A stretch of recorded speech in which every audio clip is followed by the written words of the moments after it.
finally finds one he can hit with the fence, only to find a couple of hearts, unfortunately.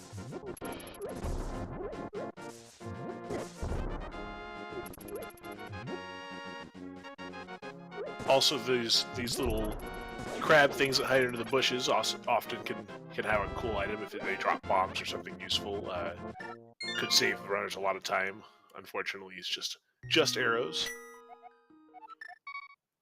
There's a heart piece there in the lumberjack cave, so not a requirement just yet that the runners go kill Aghanim, which gives the players access to that seed.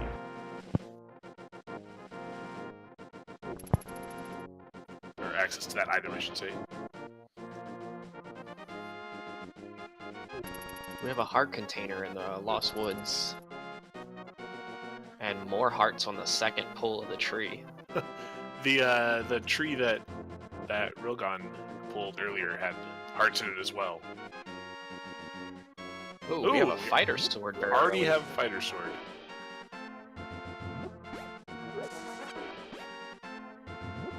Now, will we see an early upgrade, which will lead them to Aghanim? Or will we just see a fighter sword only seed all the way to GT? I like watching players have to get creative with using the fighter sword all the way through. It's not quite swordless, but some of the bosses can be really tough with the fighter sword. There's bosses that fighter sword doesn't do any damage to at all.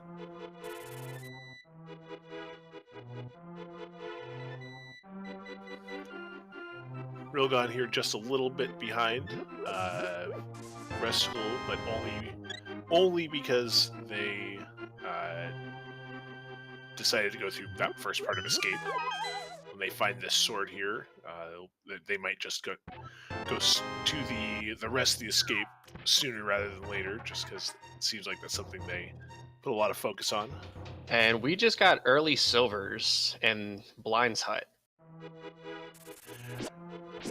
That should be fun as soon as they find the bow. Having that out of the way can be a relief, because you're not going to have to do silverless. And hopefully, if we pick up the bow right away, we also can have a pretty easy way through a lot of the dungeons.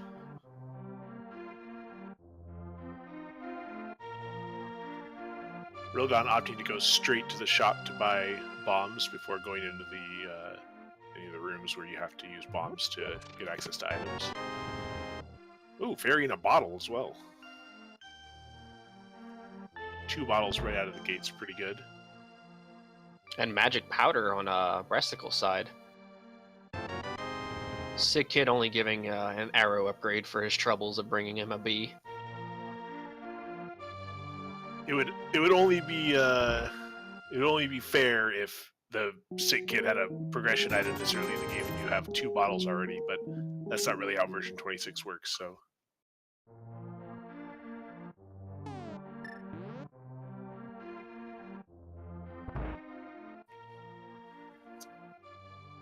Here are both players taking their time through Kakariko Village. The start of this seed so far not giving too many crazy progression items, aside from having a sword right away, but a lot of nice quality of life things, but nothing that really points them in a direction just yet.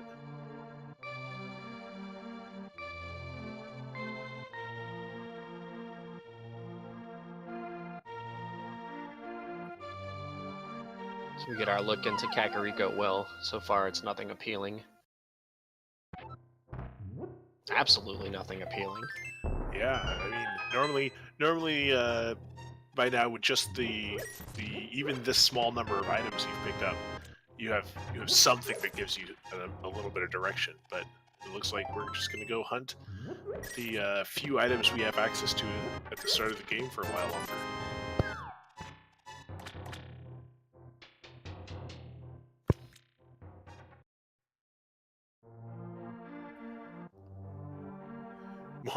More rupees here as we finish out Kakariko. Breastikle choosing not to go down and seeing what's on the library or the race game. Instead, it's just going to go straight for the a dam and the other things in the south and the south side of the map. Wonder if that's gonna cost them some time if there's actually something there and Rilgon goes there. It's a big possibility. It's an interesting routing decision that I'd never actually considered, but I wonder if there's an opportunity to gain some efficiency doing that somewhere else down the line. Maybe if you're hoping to get boots later, and you don't have to make a second trip into the labyrinth.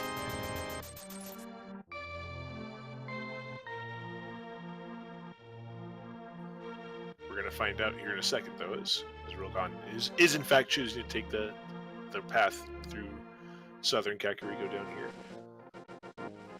But the mirror, that's a pretty sweet item to have. Yeah, finding the mirror at the dam. That's and we have the book, Vanilla Book of Medora, and the library. Where it belongs. We'll have to come back when they have their book-shaped library card and check out that book for later. You mean boot-shaped library card? Boot-shaped, that's what I meant. Words are hard. Is this even randomized?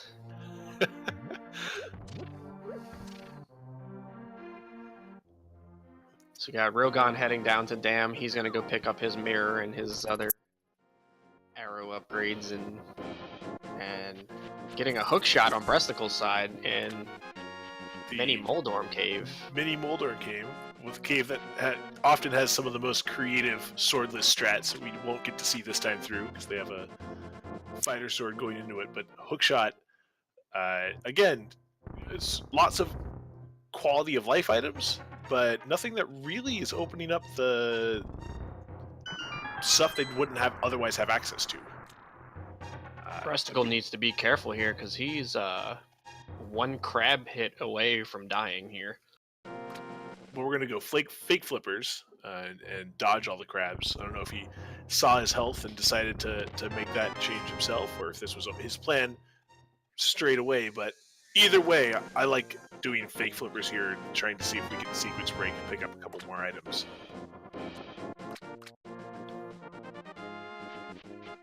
We'll see if Hobo lives up to his standards of actually being a hobo.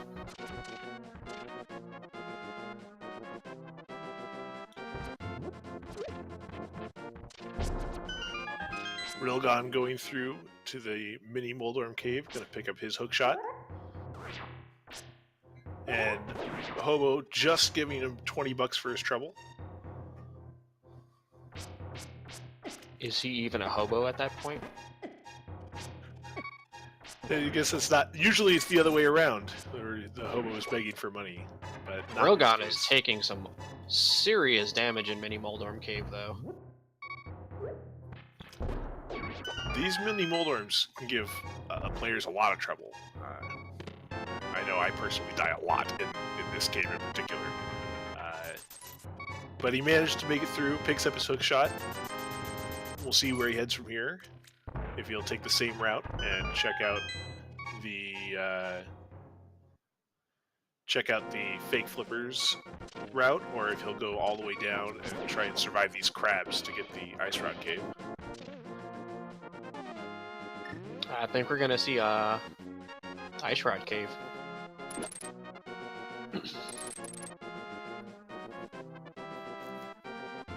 Another slight minor divergence, but so far hasn't been too big a deal, aside from the knowledge of what's on the library. We have a Hyrule check though.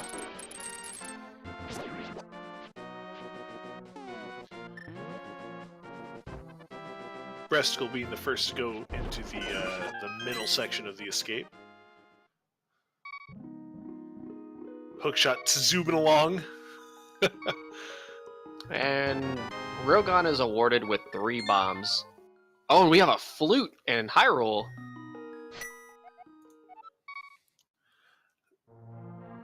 That flute will really speed up the racer's ability to get around the map. Having a flute early can really players who know what they're doing with that can really take advantage of that and just zoom around and save a lot of time getting the flute that early. Oh, we have a map check. Eastern is Pendant or Crystal 5. Desert Palace is Crystal 6, and Tower of Hera is Crystal 7.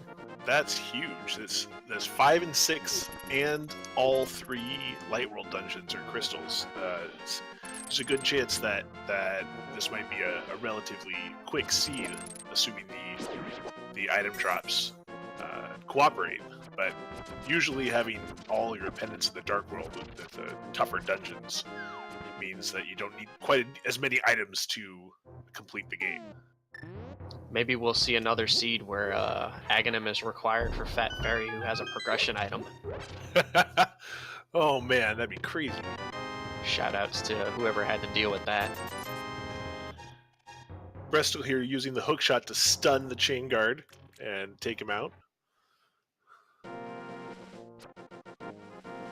Only to be rewarded with a map for his troubles.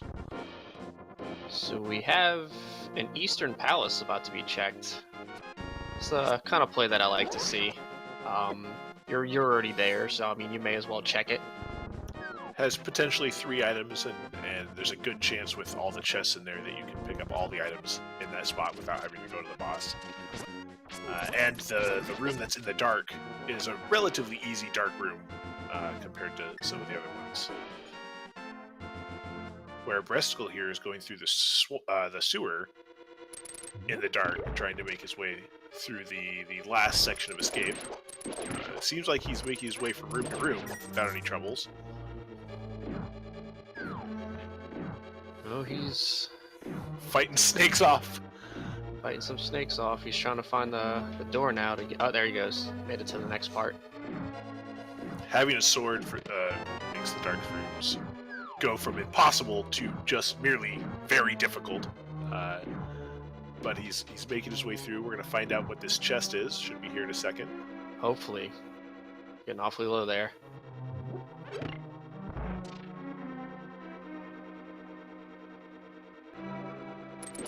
Oh man, this is tense.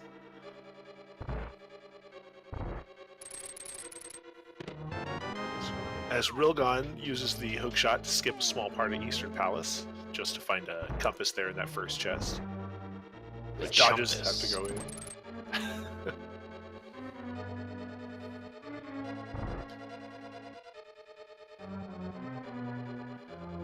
We are still searching. Hopefully there won't be any stray snakes that come sneak up while he's there trying to find the chest. Oh, he hit something that time. There we go. We found a hook shot. Or a hard piece, my bad. He used the hook shot.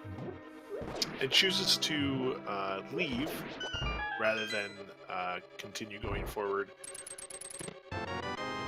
I didn't see if he had a key still or to get into the next room. He does. But he only had half a heart. That's a Oh, lot sure. of rooms to traverse. Single rupee there in the big chest. Single rupee in the big chest.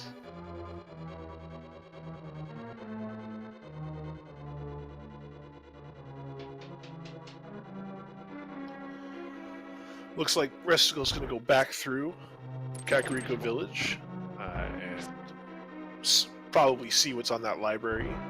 See what he left off the first time. Oh, I think he's going to activate his flute. oh, that's right. He has the flute. That's even way better. I forgot he picked up the flute in that Hyrule Castle part of Escape. Rilgon here, making his way through the Eastern Palace Dark Room. Neither player worrying too much about not having a source of light.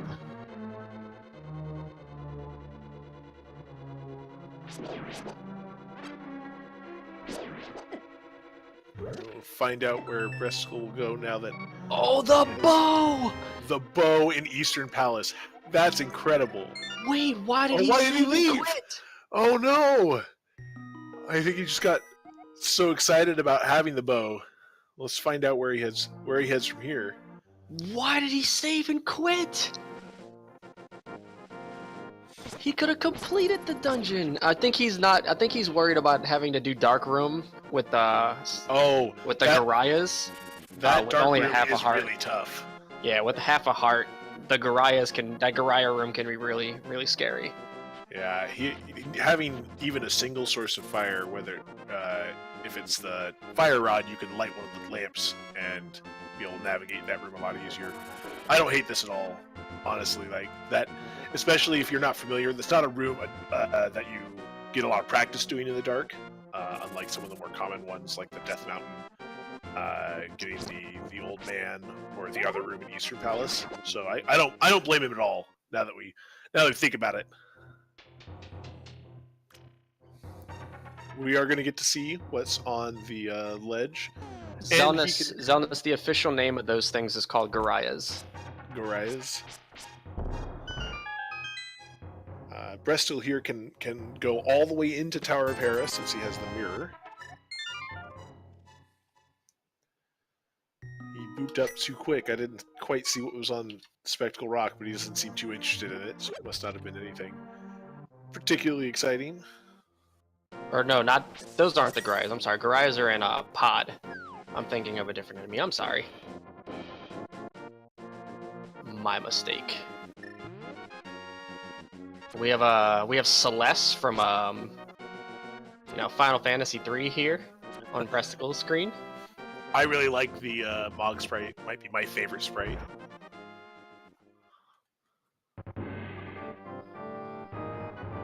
I like using the Marissa sprite because it turns you into a mushroom, which we've seen plenty of those already in just the hash of the seed.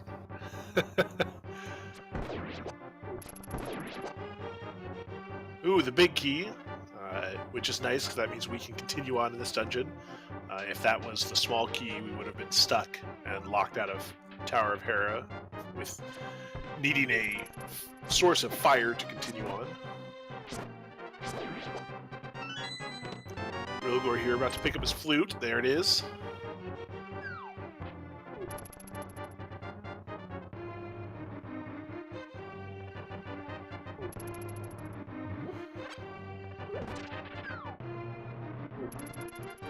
We still have both items here in Tower of Hera that we can collect, with the big key and the compass coming earlier, so we're going to try and find out. Opting not to use the hookshot across. It's a little faster to do, to go drop down from above if you don't have the boots to bounce back, so you can just walk back across that ledge.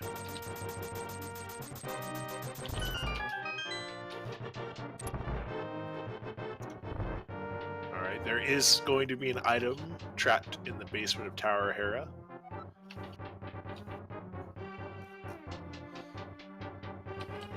But hopefully we won't have too much trouble with Moldorm, and we'll get to get our first crystal of the run. As Rilgon here, using the silver arrows to quickly dispatch of the Chain Chomp Guard. So at this point, it's hard to say who's ahead, because if Breastikle doesn't go to Eastern, he's not going to get the bow really early. And having Silver's very, very early is going to allow Rilgon to basically one-shot a lot of enemies in this game.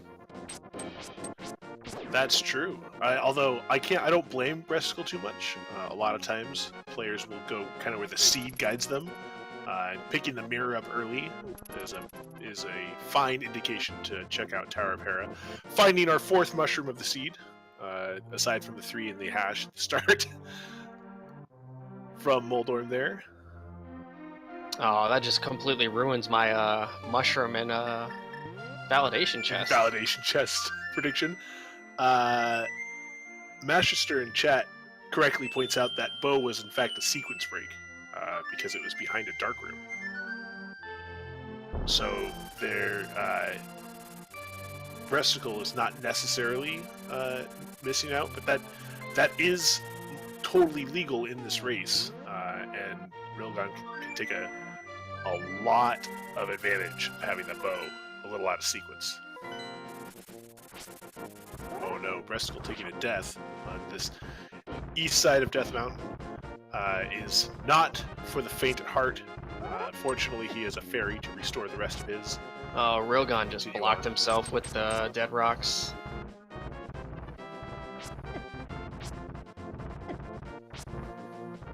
don't think he's comfortable with doing a dark room for old man. I think Breastikle skipped it as well. No, Breastikle did it. Oh, did he? I remember he did it. Yes, roadblocks, roadblocks. Roadblocks. Rilgon using their fairy as well here on Death Mountain. So neither player will be getting an advantage from getting to keep their fairy at that point.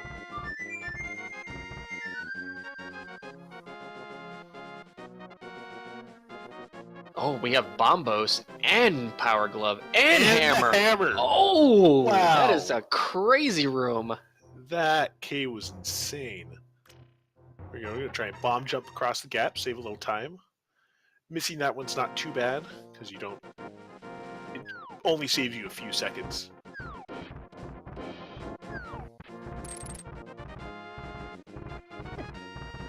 Rilgon opting not to do Tower of Hera yet.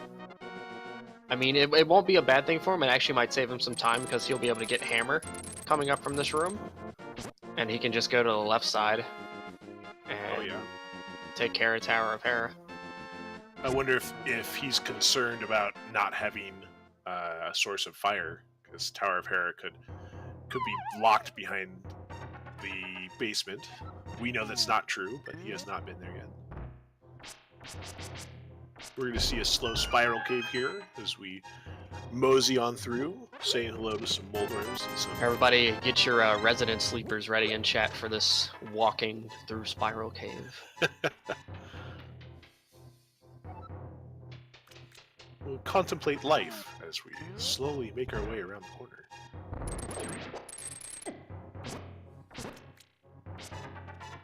Finally, now that that's done, we get to see. And he's awarded with a red ruby. $20, not too bad. As an hourly rate, that's actually pretty good, but all things considered,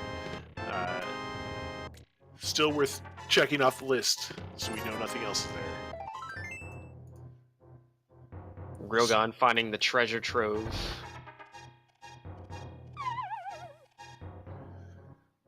And Breastikle's going to turn in that mushroom, sprinkle a little dust on the witch for good measure, hopefully for luck, as we see something awesome come from this fetch quest. I'm going to say it's a piece of heart. The Fire Rod! Wow! Oh. That is incredible. I mean, the piece of heart is basically the same color as the fire rod, right? I blame the luck. I think that sprinkling the dust there obviously improved the item that was randomly selected there from the. I'm gonna make the call out. The hash definitely called out that the mushroom had something important, and wasn't wrong. Now the question is, when we finally get a Dark World check, will Skull Woods and Turtle Rock be required?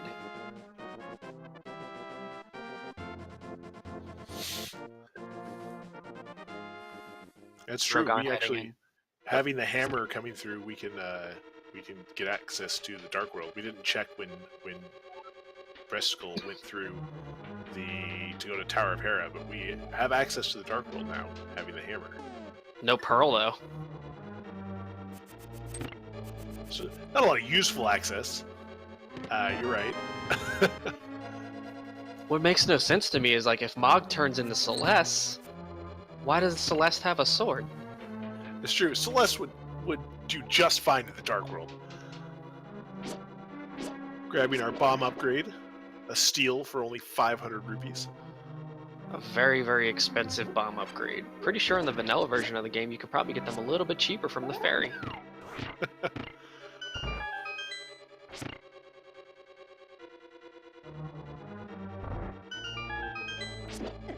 I think Rilgon got a little lost hitting those switches to change the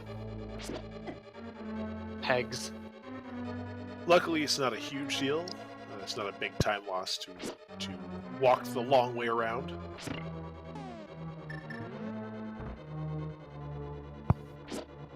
I don't think he's aware that you can walk along the wall and completely skip that. Maybe, but I think switching that peg there is so that he can fill up on hearts before dropping down and fighting Moldorm. Well, yeah, you needed it to be on the orange, which he could have just walked the wall in the corner. Oh, you're right.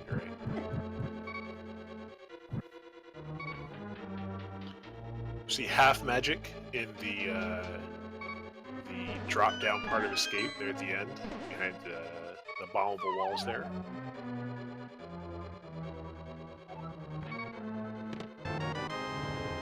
Another great quality of life item. Especially now he has half magic and the fire rod is going to make a lot of the Dark World dungeons a breeze. Well, once he gets boots, he can head in a desert palace and just make quick work of land molas. He hasn't dipped into Eastern yet, so he wouldn't have silver arrows either, but he can rely on the fire rod just the same. Rilgon here taking his crack at Moldorm. Going to use the hammer instead of the spin attack to do damage. Hammer does the same damage as a tempered sword. Looks like we're going to do a little combination of both. Seeing if we can't line up a hammer shot.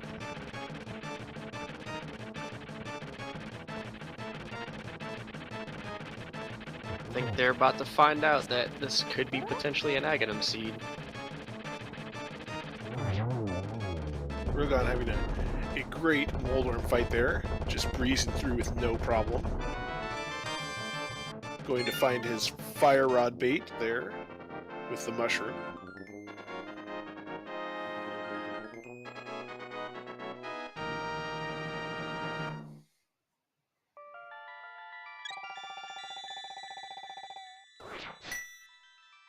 While we wait for Breastikle's stream to come back up, we'll see where Rilgon goes. I think he might go do a Resident Sleeper Cave. He'll receive his $20 as well on his way back out. I think between the two racers, I think Rilgon is going to be a little bit ahead. Jumping into Eastern and grabbing that bow is going to make Aghanim go faster. He's already basically caught up to where, with completing that dungeon, to where Breastikle was. And depending on whether or not he can remember to go jump down and do Aghanim, or if he decides to also go check the last couple of caves here in Desert that Breastikle is checking. I think Rilgon already checked Agina's cave. Oh, I missed that. My apologies. Rilgon, I think, gonna go check the last half of Escape now that he has power gloves. And he will pick up his half magic.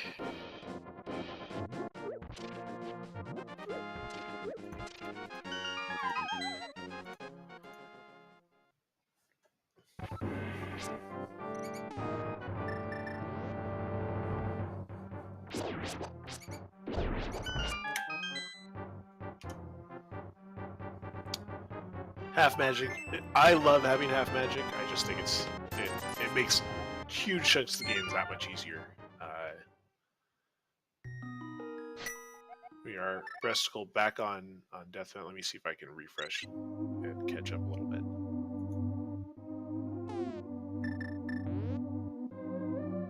Oh, he's gonna go check the bottom room in Tower of Hera now that he has a fire source. This could be huge if this is. I think this is anything we can do to not have to do Aghanim. But if there's an item here, it could be a pretty big time save. This could be the Moon Pearl.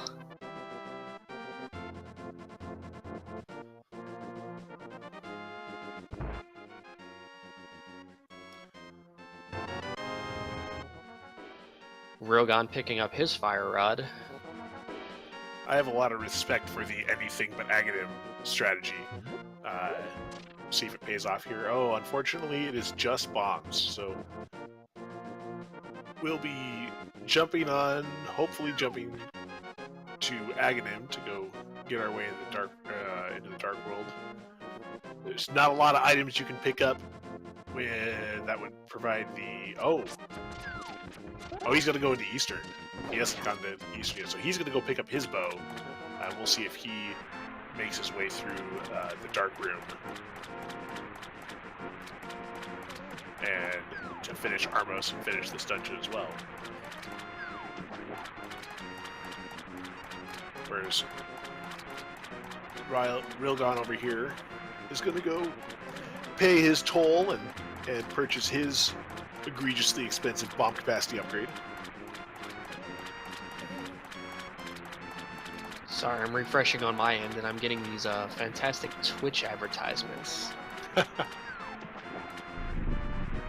Oh, as pointed out in chat, they actually can't get into Aghanim's Cave yet, or Aghanim's lair yet. They don't have the Master Sword or the Cape.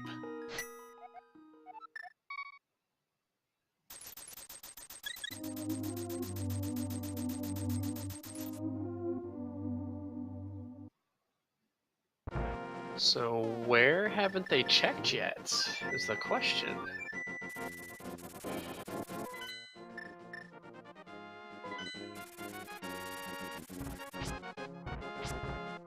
Picking up his Breastikle, picking up his bombs from the Ice Rod Cave. As Rilgon's going to go check the basement of Hera himself. He also didn't come this way around, so he might pop in and see what's on Spectacle Cave, or Spectacle Cave as well.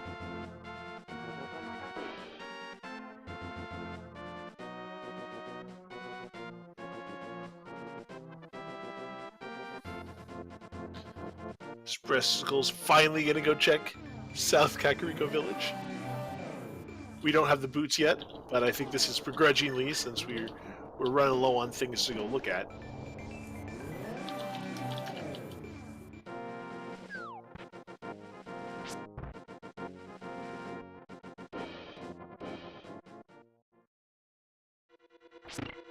Rilgon, go and check bottom half of Hera. While Breastikle is checking Eastern Palace.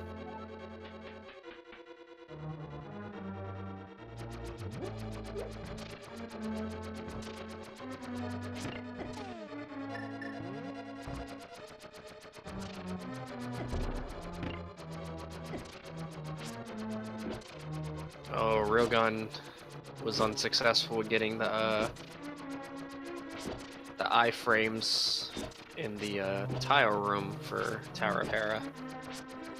So he will have his long fight, although you might lose it with the spinning tiles. Hopefully we don't take one more hit.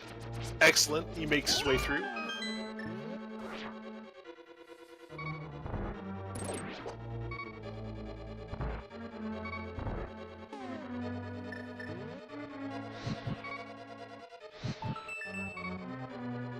Very cautious, but will inevitably be rewarded with his own set of bombs. So all of the long, patient things we need to do this scene seem to not be paying off. It's Ice Rod Cave, Spectacle Rock, Tower of Hera basement, not really delivering with their promise.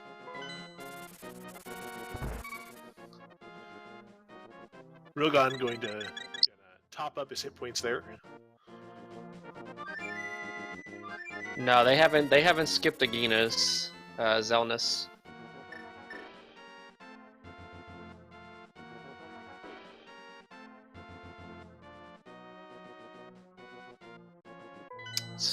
The kid had an arrow upgrade, I think. Yeah, looks like Rilgon trying to think of where to go from here. Oh, well, it looks like we're gonna go maybe just trying to go into Dark World. They turned in Mushroom. Mushroom had the Fire Rod. So there's still an item. They can still do Armos. Bat. They never checked Bat. Oh, because they have the hammer and the powder. That's true. Here we go. This could be it. This is the item we've been waiting for. This is either going to be a Master Sword, a cape, or the pearl. It could be the book. Could give them access. Could be something that gives you access to desert. Oh yeah, it could be the boots. It could be the boots to get the book from the library. Boots. That's right. Books on the library. Here And we go. we get the pearl. Nice. So that gives man. Rilgon a huge advantage here because now he has access to the Dark World. Meaning, opens way up the things you can do. Meaning this is not an Aghanim seed because they have the hammer. Makes me kind of sad. We won't get to see Aga 1. Everybody loves the 8-9 minutes they spend in Aghanim's Tower, but unfortunately we won't get to take our vacation there this time around. Breastikle looks like he's gonna try his might on the Dark Room to try and finish off Eastern Palace and not have to double dip into this dungeon.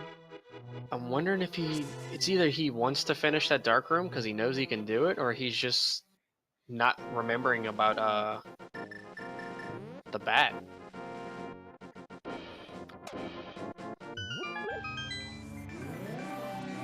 We're gonna find out here if if it's possible that Armos also has a progression item, which would really be interesting to see what happens. Because I think anything that happens at this point that delays Breastikle from getting that magic bat is gonna really slow him down in this race. Oh, we're gonna shoot our arrows around, and we hit the enemy that drops the key. We're gonna move on to the next room.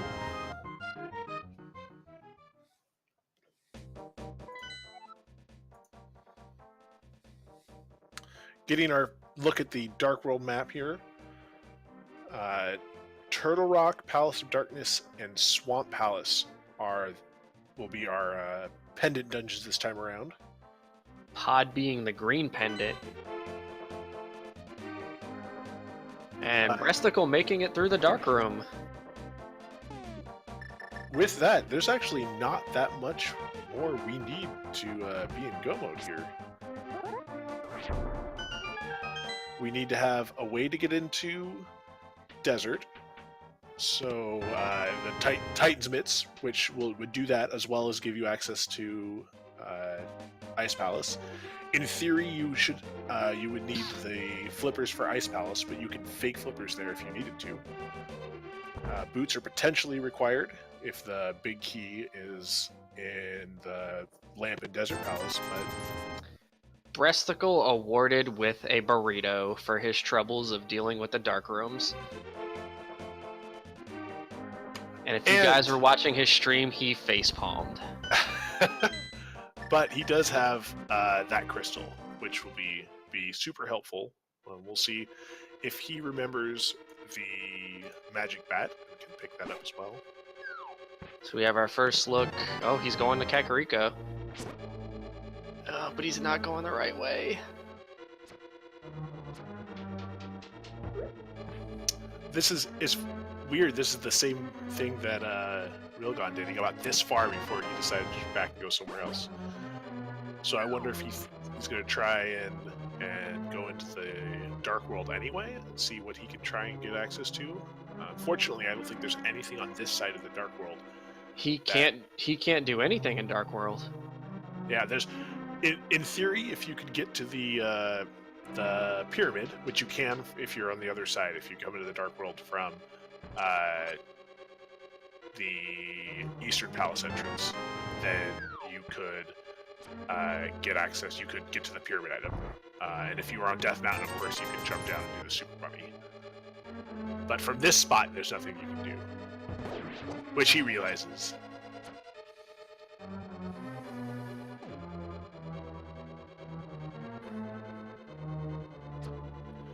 Rilgon, in the meantime, making his way through Thieves Town, has the first 4 items, and is going to head on through the back half. Breastikle giving it some serious thought on where he needs to go.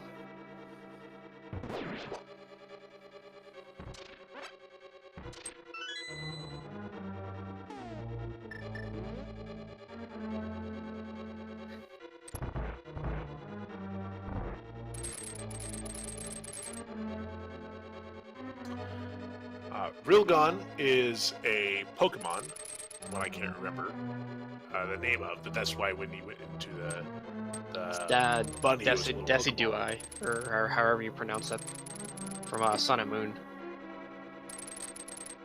The second stage, third evolution of the grass starter, right? If I recall correctly. Decidui. Yeah, there you go. Oh, there it is. He remembered.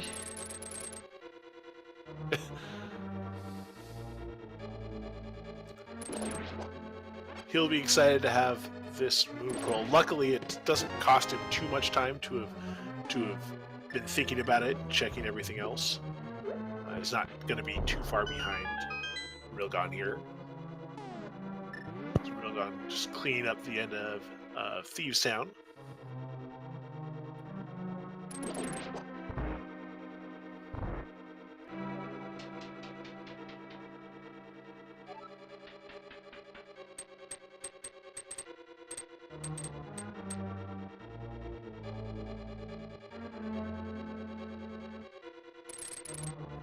We're gonna come through. Luckily, since we already have the hammer, there's no chance that we have to double dip into this dungeon. We'll get to pick up all the items one time through, as well as getting the crystal.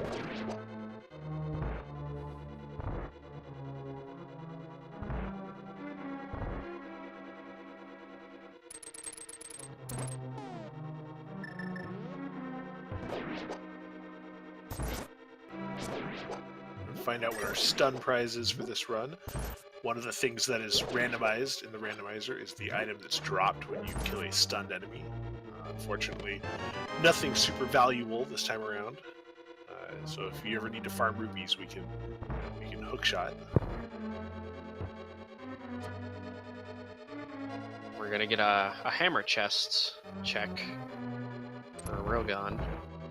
We have a route divergence. Breastikle's going straight to Skullwoods.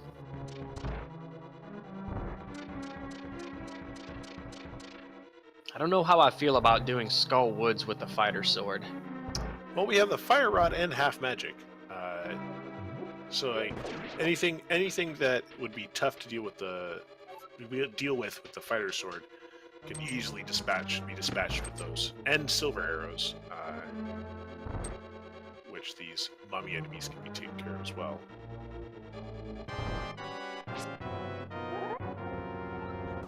Here we are, Rilgon taking on Blind, a boss that is not impacted by lack of a sword upgrade. It's all the swords do the same amount of damage to this boss. You just need to hit 3 times. Unfortunately, Rilgon taking a death. Not having that fairy from the beginning of the game. Luckily, the walk back into this boss isn't too long. As far as dungeons go, this is probably one of the least bad dungeons to have to walk back to the boss from.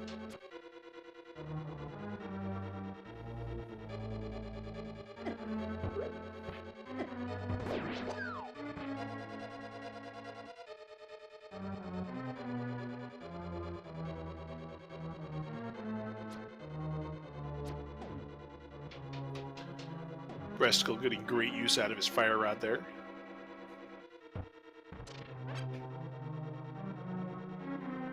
Waiting patiently for the wall master to come down. We wouldn't have to worry about it while pushing the statue in place. And then completely missing him.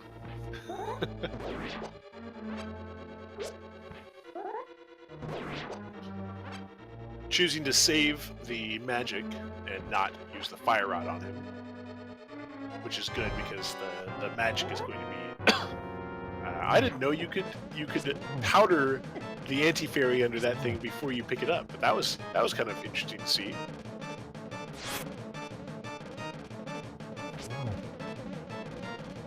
We are round 2 with Blind. Just about to go into phase 3 here. Blind is not a boss I like doing with low hearts. Oh, he was one swipe away. So close.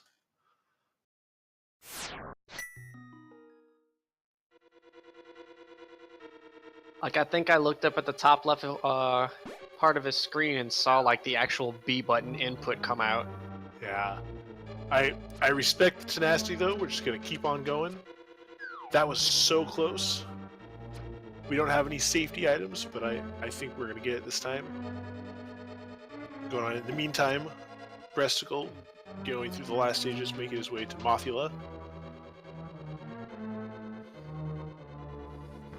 Opting not to pick up the extra magic in this room, instead just zipping right on through. Sports, yes. Blind has a crystal, which they need.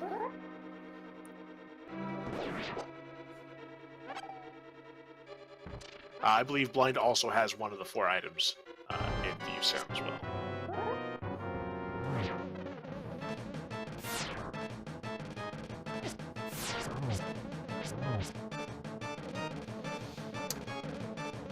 So we're going to have both of our runners here doing probably some of the harder bosses to do with a low amount of health and lack of sword upgrade. With Blind on one side and Mothula on the other. But we get Blind down. Yeah, Rilgon got him. Round 3 goes to Rilgon and is awarded with 300 rupees for their effort. In the meantime, Breastikle here, taking his fire rod to Mothula. Going down, he's got about 1, maybe 2 shots left, as well as doing spin attacks with the fire sword, and he takes down Mothula as well. And is awarded with a burrito. And a crystal. Here we are. Rilgon opting not to go down or go up to Skullwoods himself.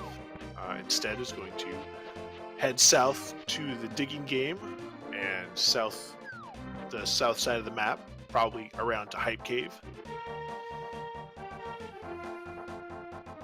But will it actually be Hype Cave, or will it be not so hype? Caves have been pretty good this seed. The last cave we were in gave 3 progression items, or three quality items, not necessarily all of them progression. So I got a good feeling about Hype Cave this time around. That said, Breastikle making his way back through into the Village of Outcasts. Oh, we got the big key, so he's going to go check the big key chest.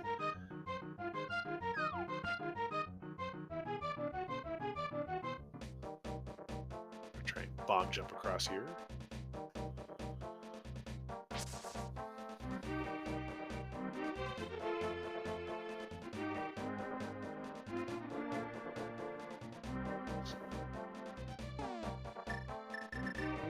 Alright, makes it across and is rewarded with the Titan's Mitts.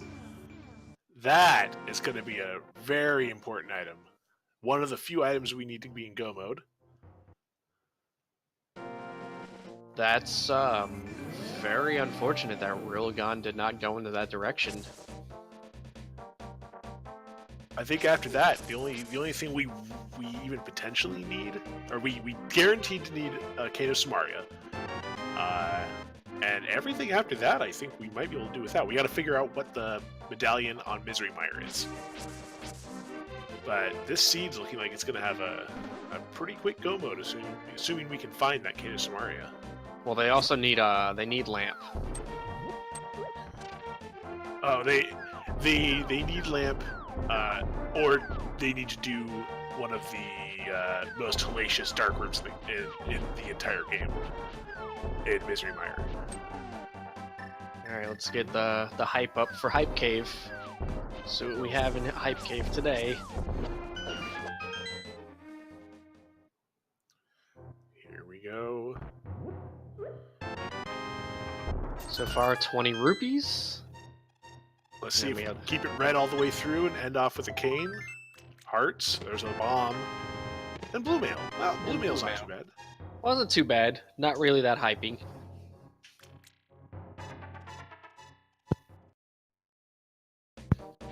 Will we see a play on Pod, though? Is the question. Pod being a pendant. You might go check Pyramid Ledge and Catfish and just completely opt out of checking Pod. pendant seeds in this version, though, or pendant dungeons in this version, really are just caves with lots of items in them. At this point, if you have access, I think it's pretty good. There's 5 items in there. That's a lot. Get access to all of them. And still looking for Titan's bits, which we know we're not there, but Rilgon doesn't. Still looking boots, lots of quality of life things that we can still pick up.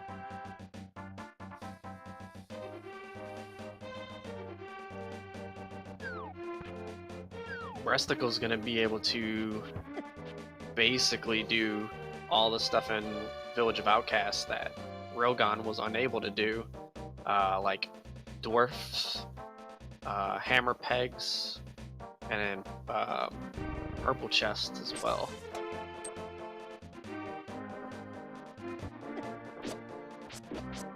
Choosing to bring the frog along with him in the peg game. Coming on down. Oh, or not. Change our mind a little bit.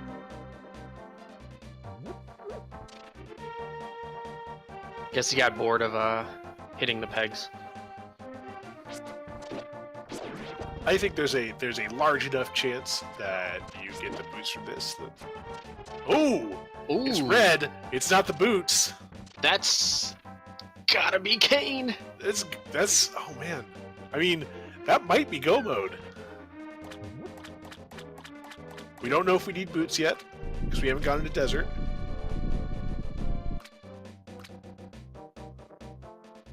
Oh man, that could be a huge find.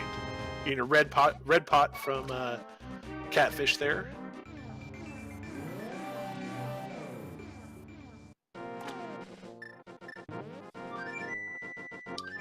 Going to fly away. Breast will go do the digging game before. Oh yeah, it can't be go mode yet. They don't have flippers. Well, they don't have flippers, but you can fake flippers your way into Ice Palace. True. Rilgon, are you gonna go? So this is probably the softest go mode I've seen in a long time. Everybody channel your energy towards Rilgon and send him to Skull Woods. Skull Woods is the next thing that he needs to do. I believe.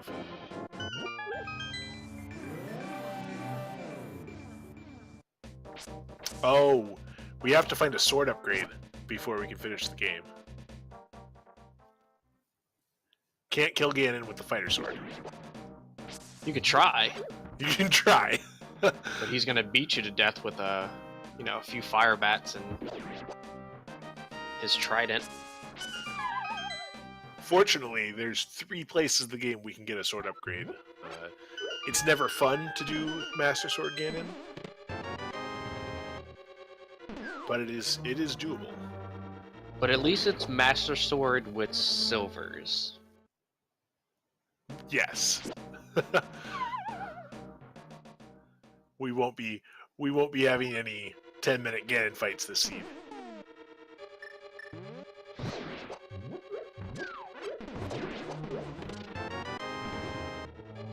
Rilgon dropping down a pit to find a key so he can open the door to get back to the exact location he was at before. That's okay though. I mean, a lot of when you're coming to the randomizer for the first time, you're kind of learning or when you're still early to randomizer, you're learning the dungeons. You just learn where all the chests are. I know for a long time I did the same thing where I just would get all the chests in every dungeon, regardless of whether they were something that was actually required for the route. Just make sure you don't forget anything.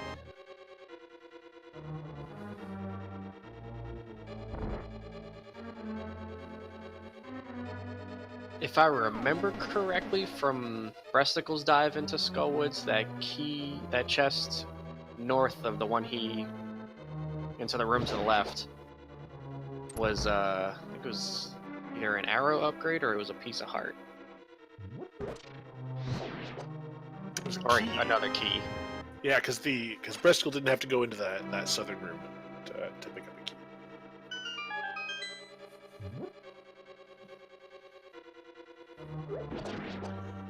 Rilgon here, getting the full Skullwoods experience.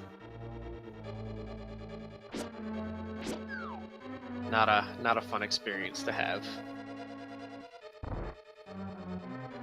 Luckily, he is also equipped with the Fire Rod and half magic, so these mummies and other dangerous enemies still don't scare him too much as he's making his way through. As Breastikle, doing the second half of Thieves Town, making his way through here. Gonna take on his blind fight without any more safety items than Rilgon had. So we're gonna see him and see how he holds up with only 6 hearts. He may use the cane strats. Cane of Samaria strats are very nice for the blind fight. Yeah, Red Cane being one of the few items in the game that's not a sword that does do damage to blind. Certainly gives you a little bit of advantage, but you still have to kind of maneuver around and either toss that block where it needs to go or drop it in the right spot. Should be a fun fight to watch either way.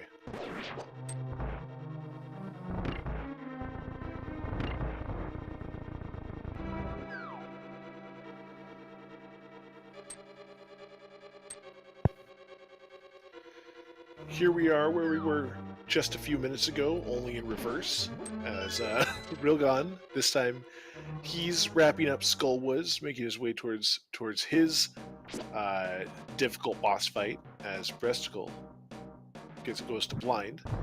We get to see how the swap to the cane.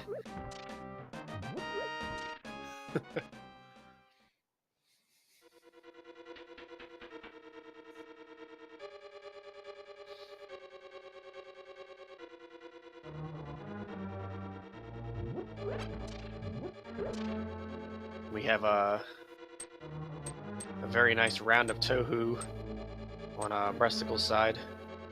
Oh, and taking a death to blind on the same frame that he actually swung and almost hit blind.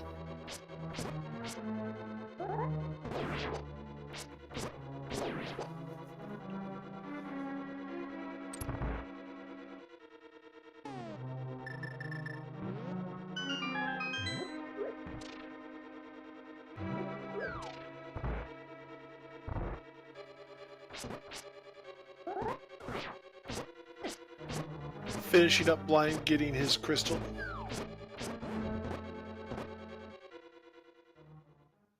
As Rilgon gets grabbed by the wall master, unfortunately.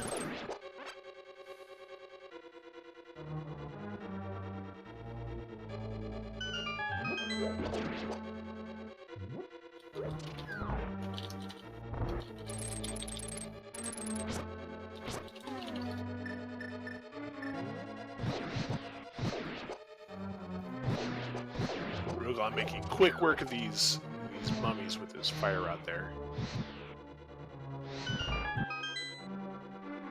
Hopefully we didn't burn too much magic.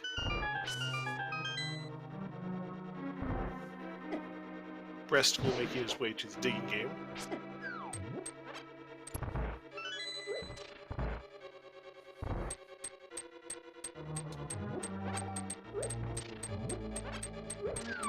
Opting not to pick up his bomb capacity upgrade. Oh, Rilgon getting abducted again by another wall master. Oh, getting that fairy and having another opportunity to pick up the small magic bottles might help him out a little bit though.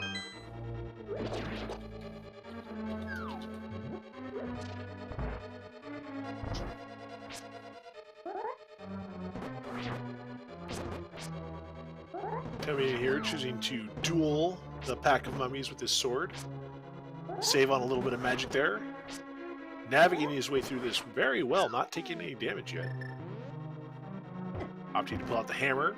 Slightly less swing radius, it's a lot more damage.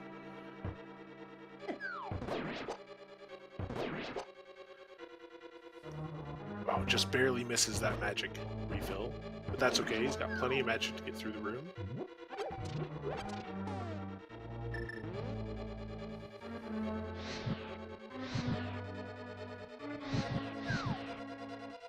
This is gonna be a tough fight.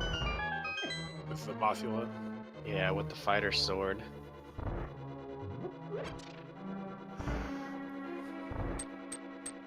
Breastikle making his way to Hype Cave, gonna get his couple extra hearts and his armor upgrade himself.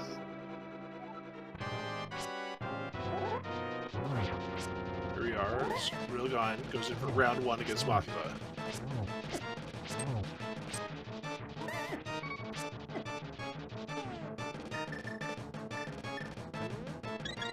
Opting to use his red potion. Use the bee. Use the bee. Oh, and the bee is pretty good.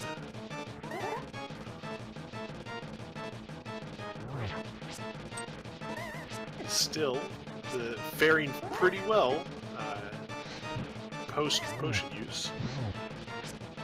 Dodging these spikes is not easy, and he's doing a real good job, all things considered, trying to make his way through the last little bits of this fight, and unfortunately runs into one too many spikes and does take a death here. Yes, actually, Flaffy, the bee is the only boss in the game that, or Moth is the only boss in the game that the bee can harm. There's something cathartic about using the bee on Ganon, but unfortunately doesn't do any damage.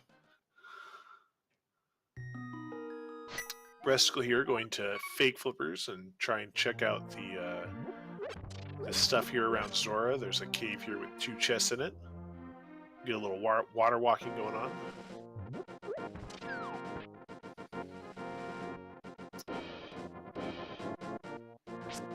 As Rilgon is opting not to finish off Mothula, and is going to go try and get some safety items, a little more health before heading into that fight one more time, which is going to be really unfortunate because not having that big key to get Titan's Mitts is really going to limit what he has access to. But hopefully, as he's running around the world of Hyrule here, he will find another item or 2 to help him along his journey. To point out, we just got Ice Rod in Waterfall Cave.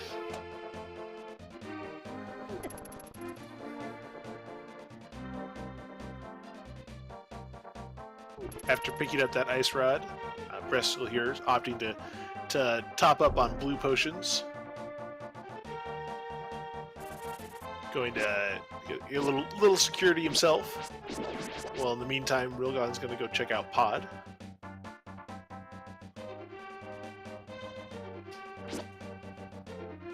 I think Breastikle here is going to fake flippers and head into Ice Palace and try and avoid having to find the flippers to get to the end of the seed here.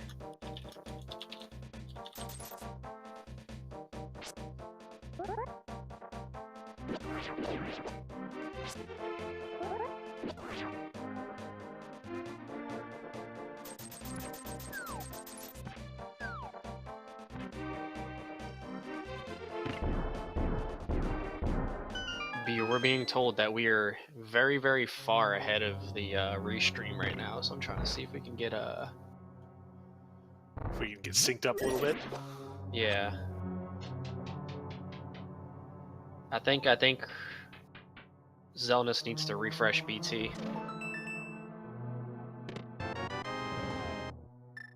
There we go.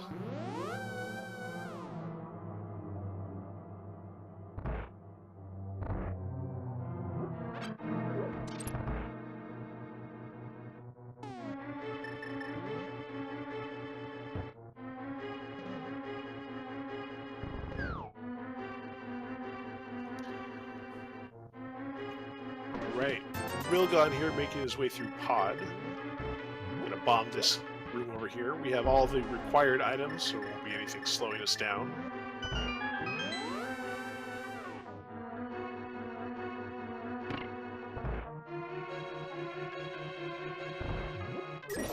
The early sword was definitely a play by the game to make you run through the entire game with the fighter sword.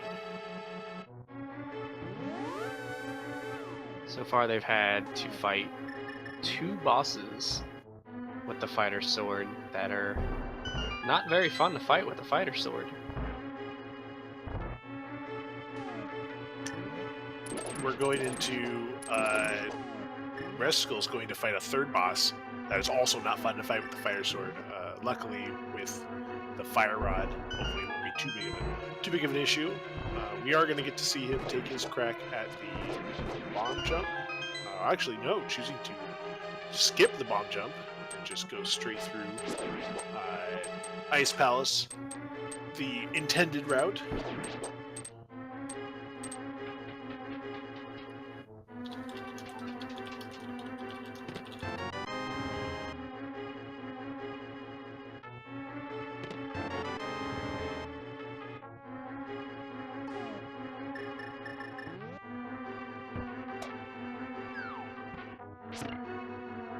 It looks like on Breastikle stream, he's lit up his go mode. So he's in a kind of go mode. I think that's been lit up the whole race. I don't think he actually clicked that on. Oh, okay. I was gonna say, because he hasn't checked Misery Mire Medallion. Neither player is sure yet if we need that medallion.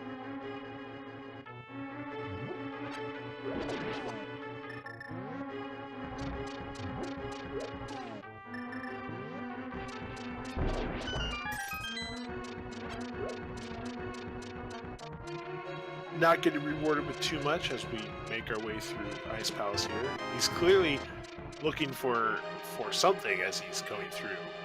Not confident in his ability to finish the game. I'm not sure if he's hunting around trying to find the boots to guarantee his ability to get through Desert Palace. Rilgon picking up the magic cape and pod. That is an item that will help dramatically with fighting Mothula. Oh, choosing to save and quit. I think the cape being the item he was looking for to help with the Mothula fight. Save and quits out. As Breastikle finds Quake, is one more step towards guaranteeing being able to get into Misery Mire. Oh, and pushes both blocks in the big chest room. Unfortunately, not getting to hookshot his way through that. Rilgon going to pick up a blue potion. Or a green potion, I should say. I'm assuming he's going to go make his way back over to Mothula.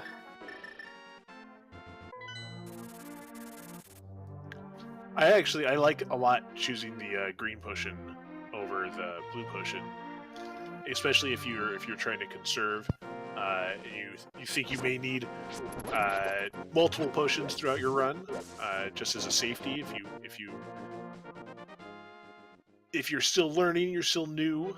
I think going and getting extra potions is a great way to kind of hedge yourself against unexpected deaths, and making sure you have all that extra cash is great.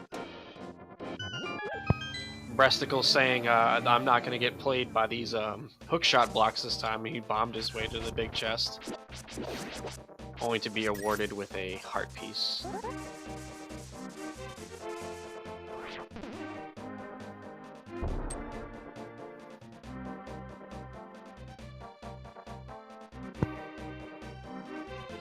Rilgon choosing not to go back into Skullwoods just yet. We're going to take a path up through the north part of the map. We're going to check out probably the Bumper Cave and the areas around the graveyard.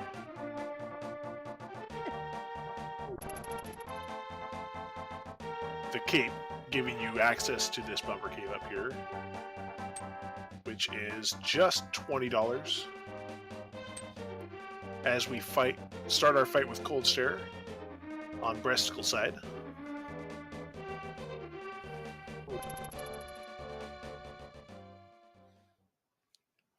Knocks him in a corner. Oh, unfortunately, one does get away from the fire rod.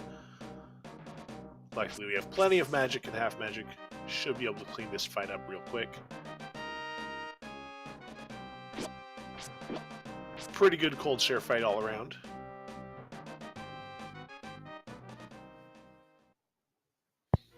Getting a heart container from Colts there. Is this even randomized?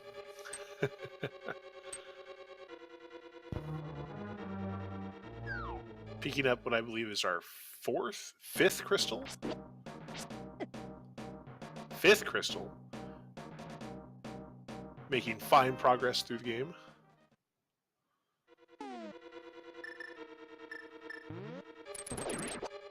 There's Rilgon here. Going to try his hand at Mothula one last time. I believe he's going to make it this time. As we find out whether or not we have access to Misery Mire on Breastikle's side. Which we do, is the Bombos tablet. The only potential item we'd be missing at this point would be the boots. Because we don't know if Desert Palace...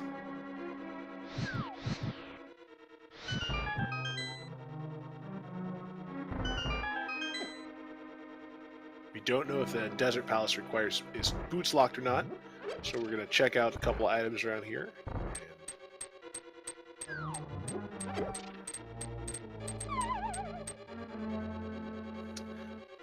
As Rilgon here starts his Mothula fight. This time, with lots of magic at his disposal, we're going to use primarily Fire Rod as a weapon of choice.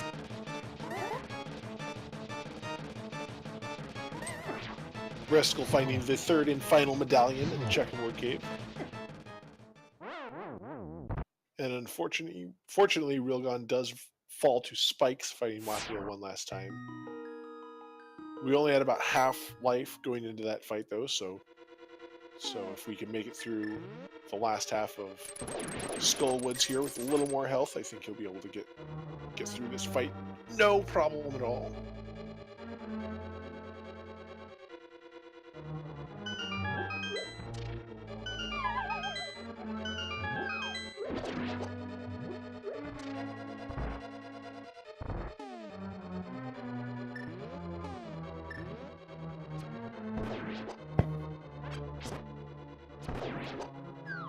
Using silver arrows on the mummies to conserve a little magic. So silver arrows making short work of them.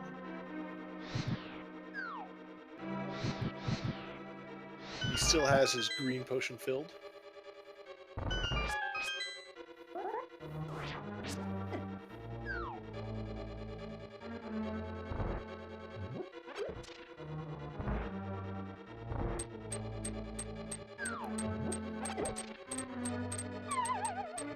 Breastikle decides his hunt through the overworld is done. He's going to make his way into Misery Mire.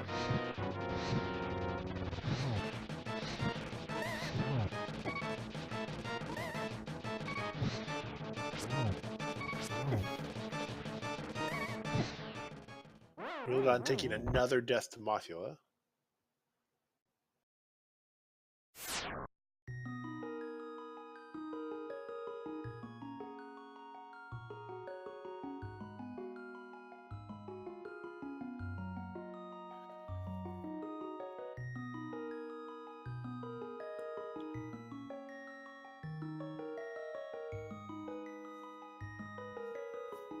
Rilgon here trying to decide exactly what to do, whether we want to keep trying here in Mothula, opting to save and quit, and try and find a little more safety, a little more defensive items, potentially go fill up potions with bottles with other potions. We'll see where he heads from here. In the meantime, we're going to look at our first chest in Misery Mire with a full heart container. Not a sanctuary heart container, though. Not a sanctuary heart. Whoa, bucko, we're out of empty buckets.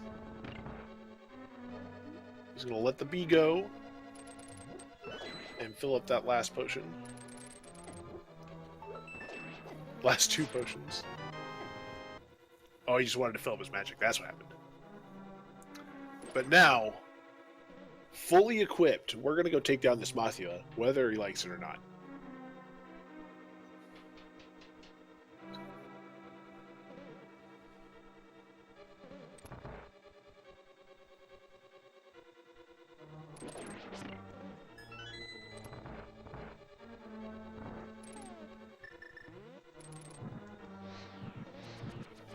We're at that point now with Breastikle stream that we're seeing the big key pretty near its vanilla location.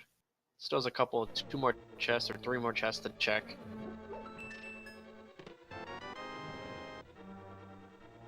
One of the more disappointing things to see is the big key in vanilla. And, you know, like this being the longest pause in the game, waiting for this longest pause where you can't do anything. You know, falling just short to the couple of tile rooms you may have to sit through.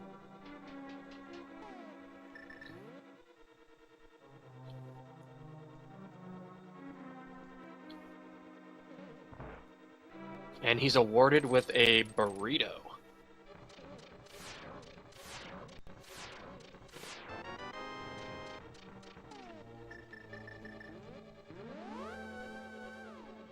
Finding flippers in Misery Mire, but choosing not to. Oh, unless maybe we missed that much. Did he actually go defeat that boss too, or did he choose not to go into the boss fight with a fighter sword? He doesn't have the lantern. I don't think he wants to go through that dark. Oh, he doesn't want to do that dark room. That makes a ton of sense. Uh-oh. Finding the bug net. We got the bug net. It's not looking too good. Oh, that's it. He has to have boots. All right. Well, we're on the hunt.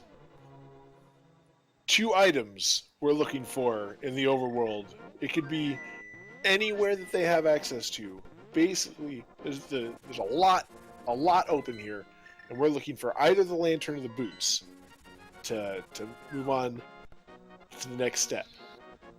All right. Excuse me.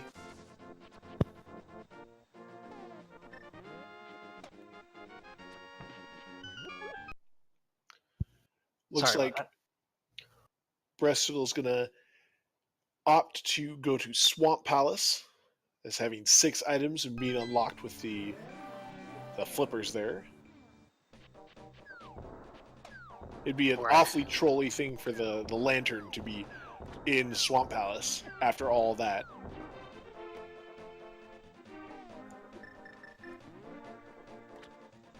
Rilgon going for round 3 with Mothula. Round 3 has been his lucky run. He took blind down in round 3. Before I started dying of coughing fits, I was gonna say, come on, Boots and T-Rock, bless RNG. Oh, unfortunately, he took a few rapid fire hits, couldn't pull out a blue potion fast enough, and we're gonna see one last fight with Mothula.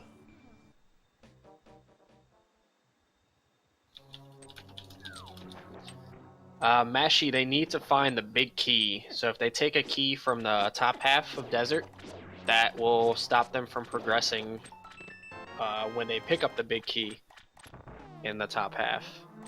Yeah, either way, they'll need to get that key in order to be able to complete the dungeon. And I don't think the logic allows for the boots to be accessible in that way. But if I'm wrong and that's what's going on, we're going to find out. But I think that would be the maximum amount of trolly a seed could be if the boots were in Desert on the right side behind a key that you have to get the first from the back half of Desert. I think that's when we found the maximum level of trolliness. Did Breastikle check all the chests in Ice Palace? I believe he did. I was gonna say, if Boots ended up being there, oh. would never see somebody attempt to double dip into Ice Palace willingly. Yeah, the couple of off out of the way chests he didn't pick up. And Rilgon takes down Mothula and collects his burrito. Gonna collect his burrito.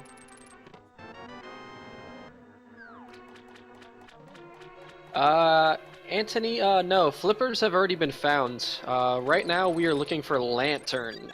Lantern is go mode. Well, Lantern and Boots is go mode. Yeah. Lantern would be required if or is only required because he doesn't want to do that dark room, which is totally within, like, that is totally reasonable because that dark room is miserable. But boots are a hard requirement. They need to find boots in order to finish Desert Palace. And sword. They need to find a sword upgrade. But there's a lot of chests left. I believe in their ability to find a sword upgrade.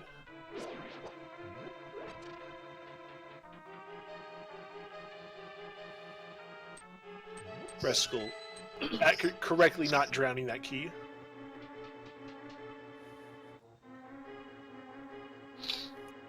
Rilgon gonna be very, very happy to open this big chest.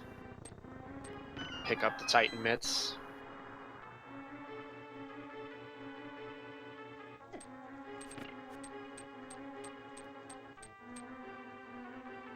Oh man, and Rilgon, the world is at his fingertips now that he has the Titan's mitts and can get access to so many more places, so many more dungeons. As he takes a moment to ponder where to go next, picks up the 3 hearts in Link's house, and prepares to fly away on a duck. I'm hopeful that Fat Fairy is required, or maybe has like Lantern or something. Can't have the boots, because they need the boots to complete Desert Palace, which has the 2nd crystal for Fat Fairy, but they don't need the lamp. Oh man, boots or Lantern there would be pretty trolly. There are a few overworld places that haven't been checked yet that still are a potential for both Lantern and boots. I think we're getting a first-time check of East Death Mountain Dark World. Oh yeah, we're gonna get to check out what's in the Hookshot Cave. We have Super Bunny Cave and Hookshot Cave check.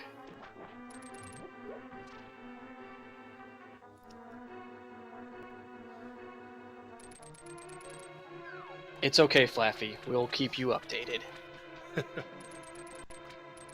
Breastikle here going to the second half of Swamp Palace, where there's a few rapid-fire chests coming up.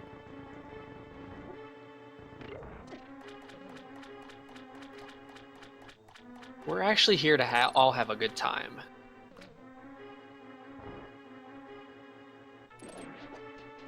Absolutely.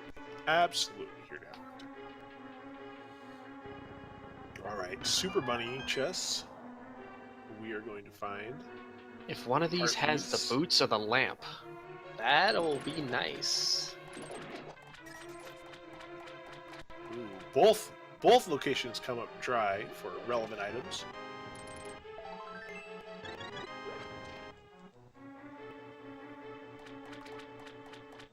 Here we'll have our check of a Hookshot Cave.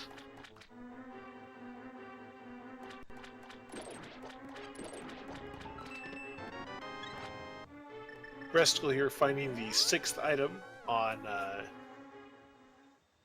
at Swamp Palace and opting not to complete the dungeon. There's a lantern. Finds the lantern. Oh man. What if this turns out to be Vitreous having the boots? Well, we can't discount boots being on the pedestal. Right? They can complete all three pendant dungeons. I believe you're right. Boots could be on a pedestal. I don't usually like to wish that upon anybody, but there's not a lot more places we can look at. If it's not me racing the seed, then I will be happy to see a pedestal seed.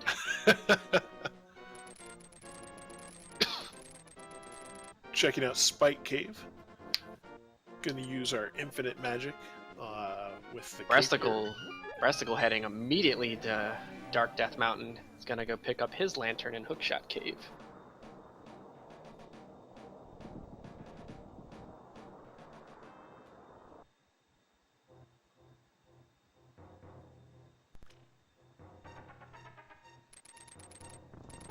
Using the mirror strats to delete the blocks on Breastikle's screen. One of my favorite little minor glitches there is mashing that mirror in these caves.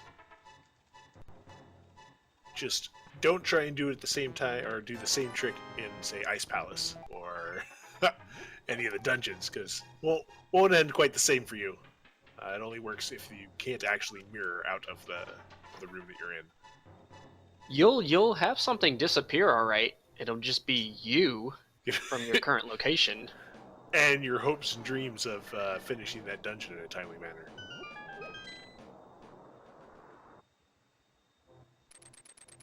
Rilgon heading right back to Pod.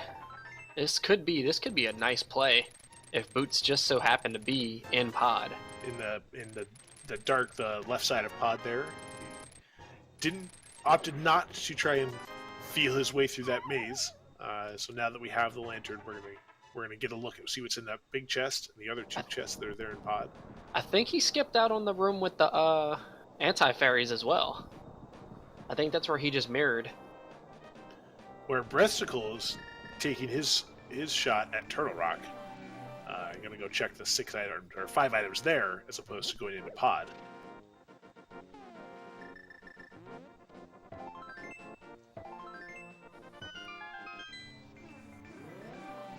Oh man, you can't even check and see what's on the pedestal.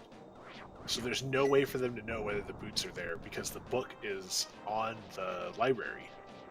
Blind pulls would be the best pulls. What an incredible seed for the boots to be there. I would talk about this seed for years to come. I would retell the story of finding the absolute trolliest seed. I've seen some really trolly seeds. Finding the blue cane. The not so good cane, the second tier cane. But since Breastikle doesn't have the cape, it gives him a little bit of safety.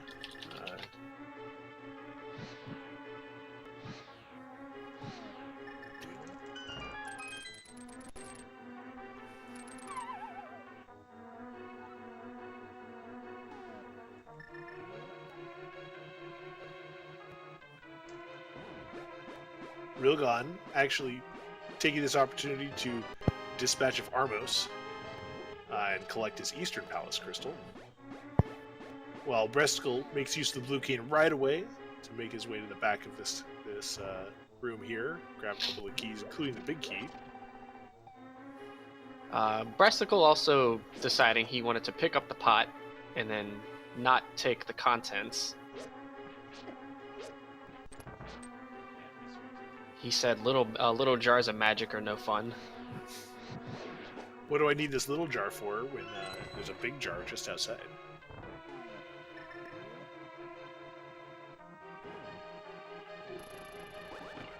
I'd also like to point out that we are still rocking the fighter sword an hour and a half into this race.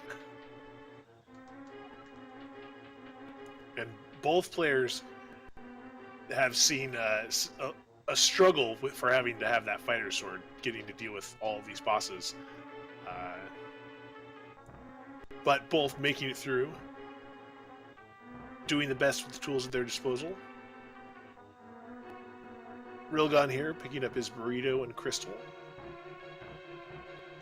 As Breastikle goes for a ride in the tubes of Turtle Rock. Now, will he crush up the crystal and put it on the burrito? Is the better question. So, like salt crystals. It's absolutely salt crystals.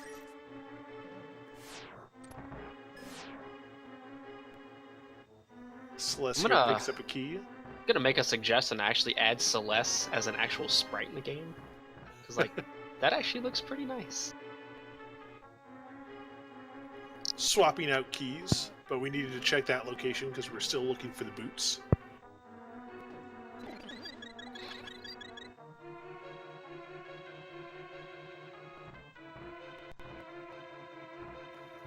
Taking full advantage of our powder here to top up our health before we go to the second half of Turtle Rock. Rilgon picking up a sword upgrade! In the Palace of Darkness. That is going to help a lot. If boots are here too, he may not be as far behind as it seems, because having a sword upgrade and getting the boots would allow, even without the boots, allows you to breeze through a lot of these dungeons much faster than Breastikle did. And just might give him a huge advantage trying to catch up.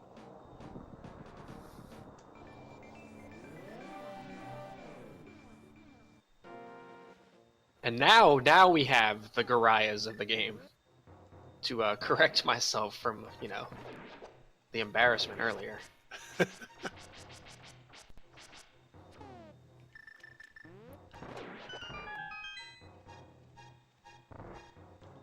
You need to see what's in the Mimic Cave here.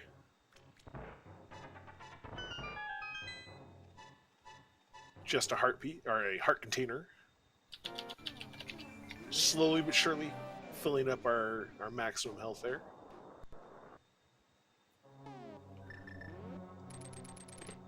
As Rilgon goes through the shooting range, just takes an arrow to all those enemies.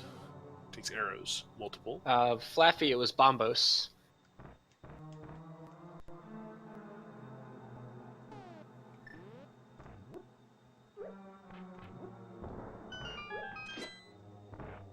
Wouldn't it be something if he goes and kills Vitreous and Vitreous drops the boots? And he did this entire dungeon for no nothing. reason.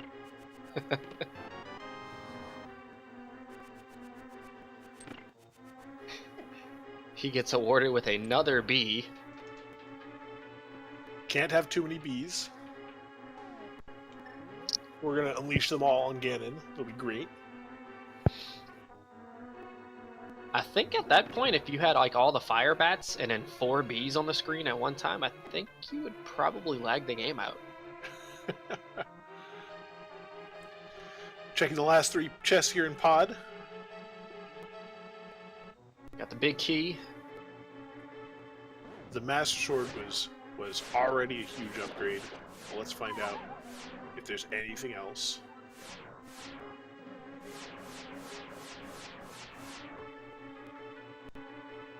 As Breastikle is going to make his way to the laser bridge, try and get a bounty for himself. Oh, just the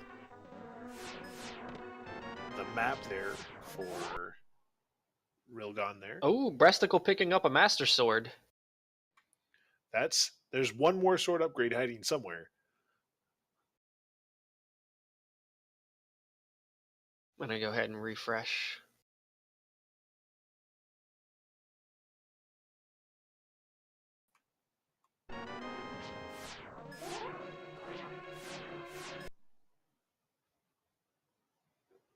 Ooh, the shovel.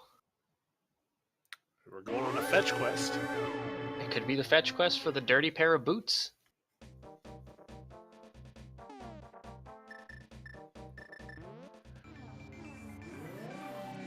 Much like Breastikle choosing not to finish Swamp Palace, Rilgon, correctly identifies that they have all 5 chests from that dungeon and chooses not to go fight Helmasaur.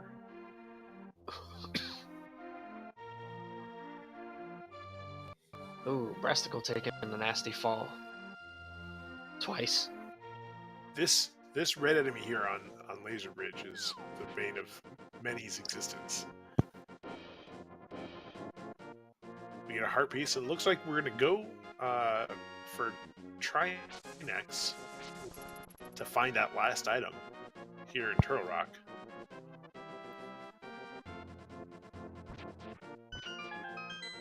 Oh, and Rilgon gets awarded with 50 dirty rupees for his troubles.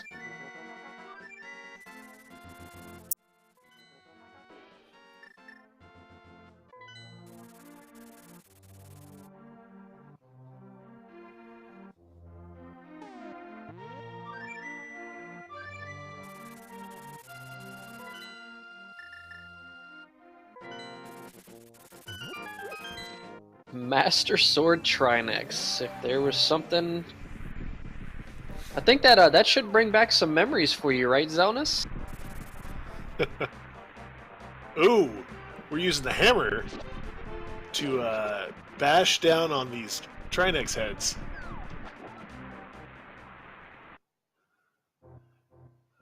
Oh, choosing not to pull the hammer out for this side, since the fire rod does a little bit of damage, makes the blue head a little bit easier to kill with the Master Sword.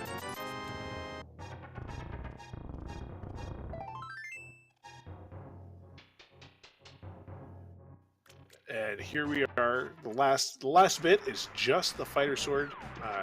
You could, in theory, use the hammer on this, but because of the amount of damage that Trinex does in this phase, it's not super necessary. You may have seen him pull out the hammer if you still had the fighter sword. The boots! Oh my god! Trinex had the boots!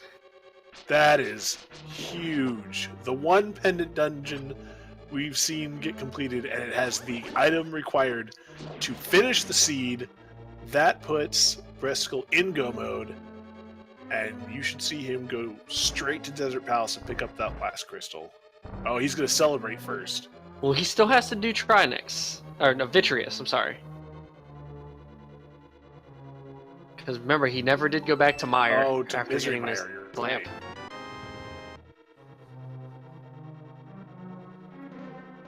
Having to fully complete Turtle Rock. Well, looks like we're gonna check out Spike Cave. Oh, he hasn't found the lantern. What are we checking out? What are we still looking for? Sword upgrades, maybe?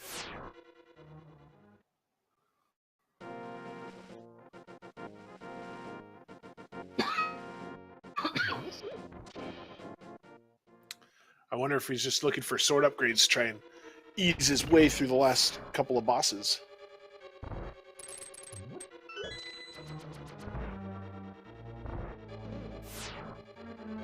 Rilgon diving in the Desert Palace to steal a key to check the other two items on the right side. Which we were talking about earlier. We know that the boots aren't going to be there, but we might find out what is. Could be that last sword upgrade.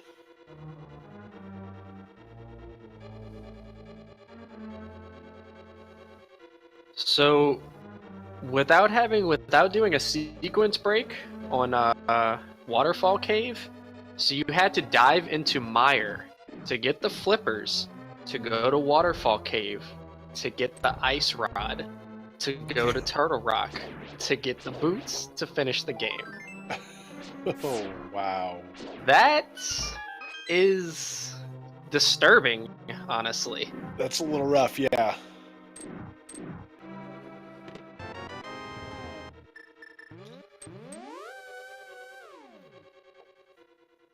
Breastikle still hunting. I wonder if he doesn't realize that he's missing an item, or that he's not missing any of the items. I don't think he remembers picking up the lantern because he didn't. This might be rough, but it does give Rilgon an opportunity to catch up here.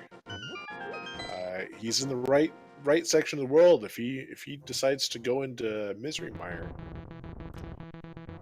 There's the Ether Tablet, Checkerboard Cave.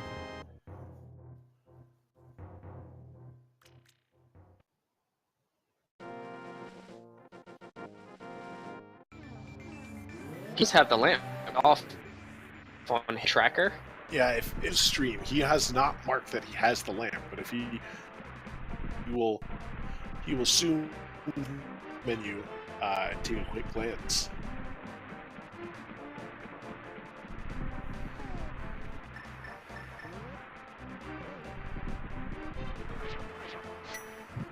Rilgon, opening up Misery Mire.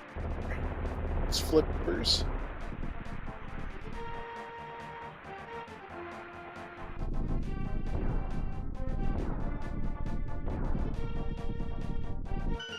If he doesn't realize that he has, you know, the lamp already, he's him.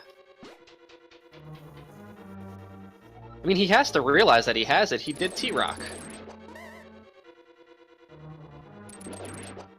Maybe he thinks he's missing something else, or maybe we missed something. I don't know.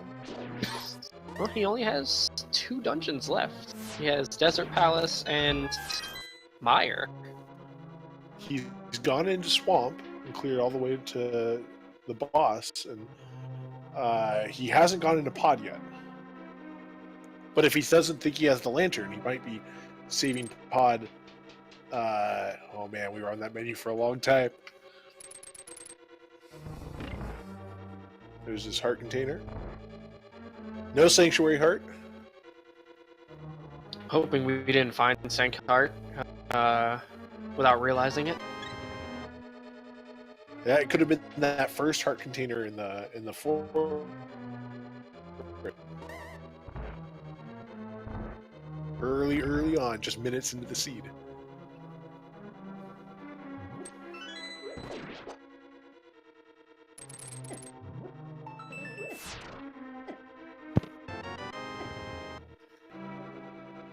Rilgon picking up his big key.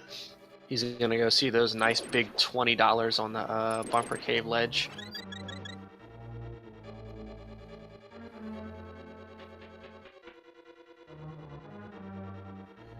Continue Misery Mire hunting for items. He still needs to find Samaria. The ice rod. Oh, I guess he doesn't know he needs the ice rod just yet.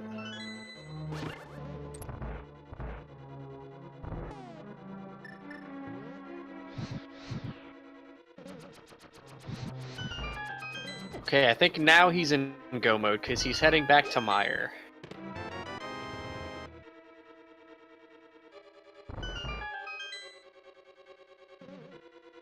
We'll have to ask him if we get a chance to interview him. What he was looking for? Yeah. It's got to be a sword upgrade.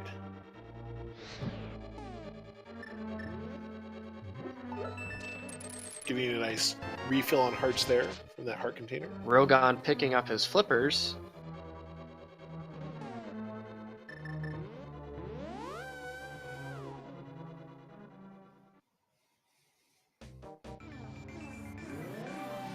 With those flippers, just immediately leaves. Says, I've had enough of this Misery Mire.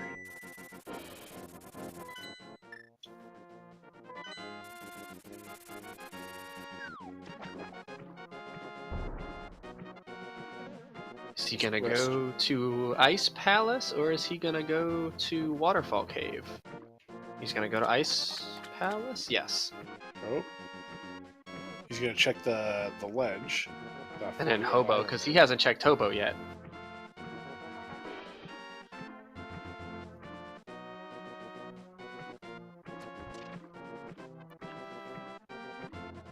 And finding flippers, you want to check all those areas that you didn't have access to before, because you never know which one of them is going to have the item you're looking for.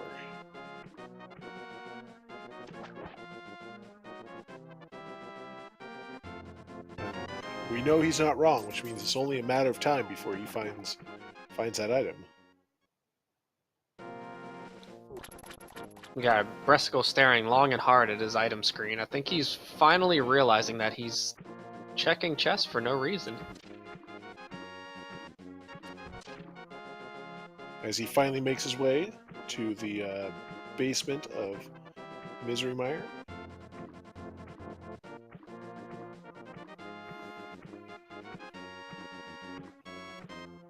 we find that we will see the lit up version of this room.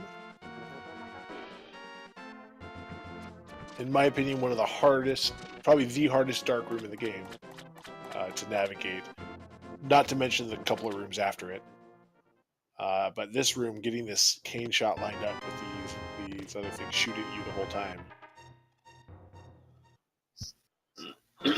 As Rilgon picking up the ice rod. Gets his ice rod, gets his red shield. We'll see if he decides to, or where he decides to go from here.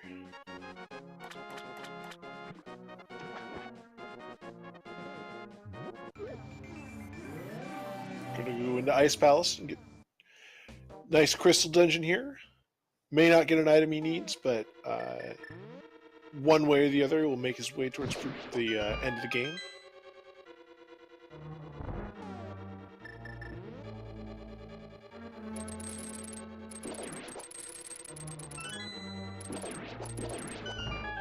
Breastikle clearing the end of Misery Mire with no issues at all, and pulls out his blue cane. Changes his mind, decides to go with silver arrows. Probably a little bit faster this way. And is making quick work of Vitreous here.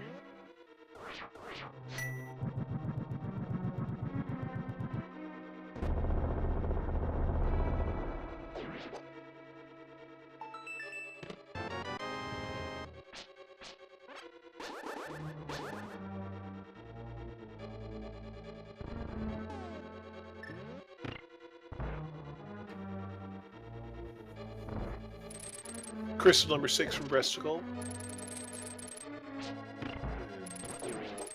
Be a quick jump into Desert Palace to grab crystal number 7 before he makes his way to Ganon's Tower.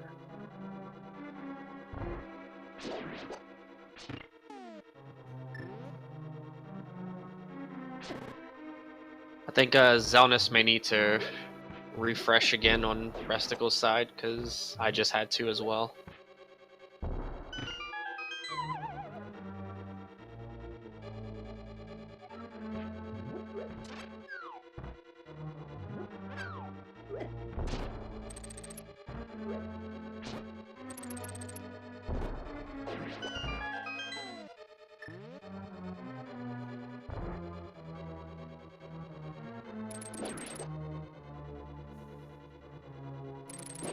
Rilgon making his way through this room here, this moving floor. Gives a lot of people a lot of trouble bouncing off all these spikes. And Breastikle making quick work of the second half of Desert Palace. He's gonna go fight his land molas. Getting our first look at the Ice Palace bomb jump here.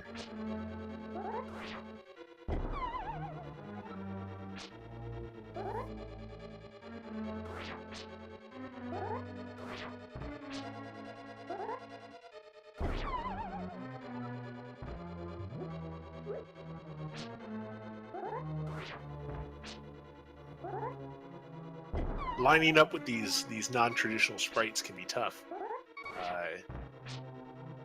unless you had a lot of practice. But he makes his way across.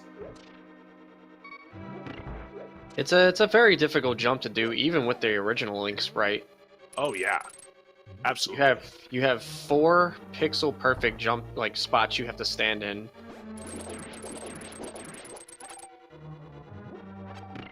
Both to set the bomb and to take the jump. It is not a trivial thing at all. I think the most annoying jump in the game is definitely the hammer jump by far, because that is a very, very 1 pixel perfect jump. Oh yeah. Yeah. Rilgon though, not letting him slow him down too much as he makes his way.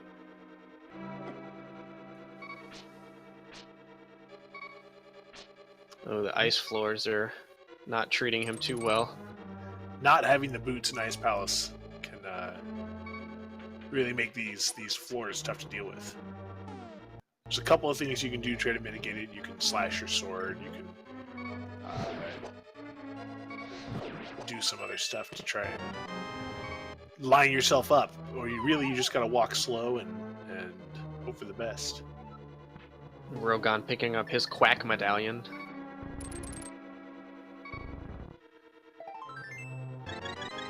Gets his heart piece the first time through. Alright, so we have GT for Breastikle's side.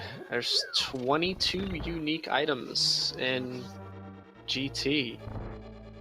One of those will have the big key in it. And so if you are in chat, now is your chance to guess which chest you think the big... I'm gonna vote for my usual 7. I'm thinking it's going to be number 5. Ooh. Oh, we have the last sword upgrade in GT on the right side. Right side. He's going in the right side with no keys. So we're going to sit in this tile room. Nice. Oh, he grabbed by Wallmaster. We'll see if he decides to go back in there and try that again, or if he'll jump just straight to left side. Nope. Thinks better of it. He's accepting defeat, and he's just gonna go left side. That tile room is rough. He said to the tile room, "It's fine. I didn't want your item anyway." Item number 3 comes up short. As we come into this room, we start to hook shot across. Well, item number 3 was Bob's torch. So we have 4 through 7 in this room. So bomb capacity upgrade, a key. So key was number 5. We have number 6 right here. Another key. And, oh, not number 7. At least it was $20.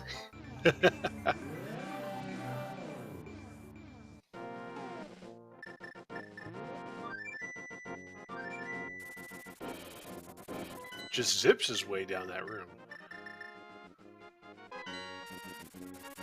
As Rilgon making his way, looks like towards potentially Swamp Palace. And we get the red mail for Mog, which does absolutely nothing to Mog's sprite. The little ball in his head turns red, and the nose turns red. You just can't see it behind the mirror shield. You can kind of see it when he's sitting profile, or to use that hook shot. But his little nose turns colored whenever the color his mail is.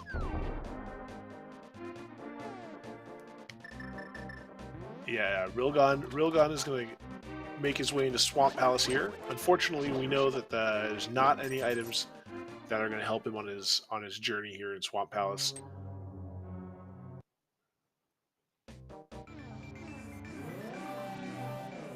I think it's just most people just prefer not to do T-Rock as a pendant.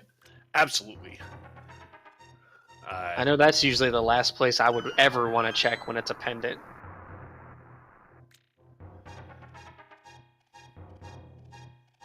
The seed seems so kind at the start too, with Turtle Rock and Pod and Swamp Palace all being pendant dungeons. But here we are, getting to see basically a full tour of all 3 before we get to the end of the seed. It was nice until you realized that Fighter Sword was yours for an hour and a half.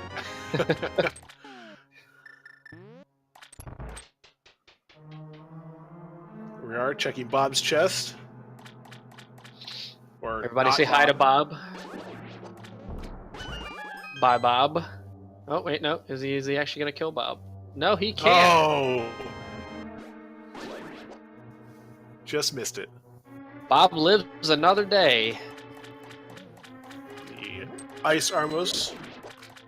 Round 2, still with silver arrows. Gets the long shot there. Cleans that up just nicely. See if one of these 3 chests. There it is. There's the big key. Opens up that last one. It's rewarded with...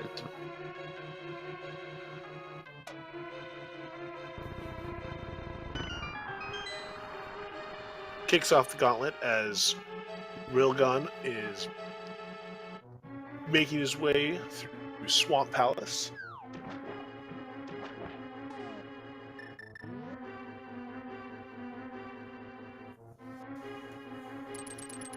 grab this key and try and save a little bit of time.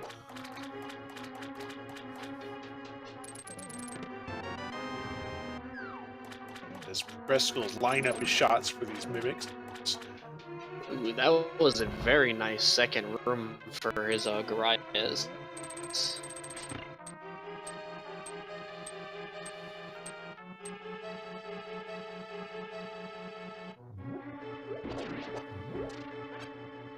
Taking a little bit of damage here, trying to dash out of this spike room, but has plenty of health and plenty of potions. Should be fine. Using the iframes for Cannonball Bridge. But I've never seen that before, believe it or not. I like that. Using the fire rod to make quick work of these things from long range. All the enemies in these rooms.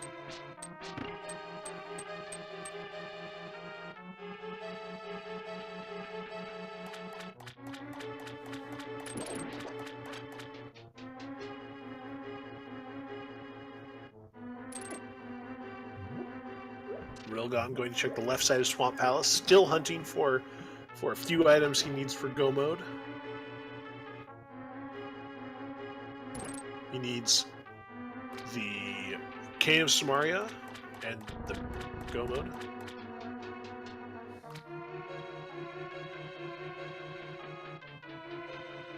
I forgot where Cane of Samaria was. Cane of Samaria was in the blacksmiths.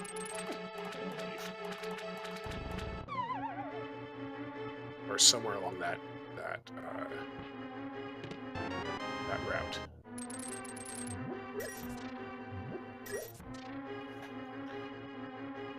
Breastikle using his tempered sword to finish off the land mollusk there.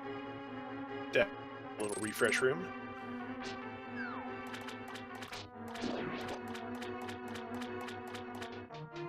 All three with one Cane of Samaria block as he moves on, continuing his way through the gauntlet.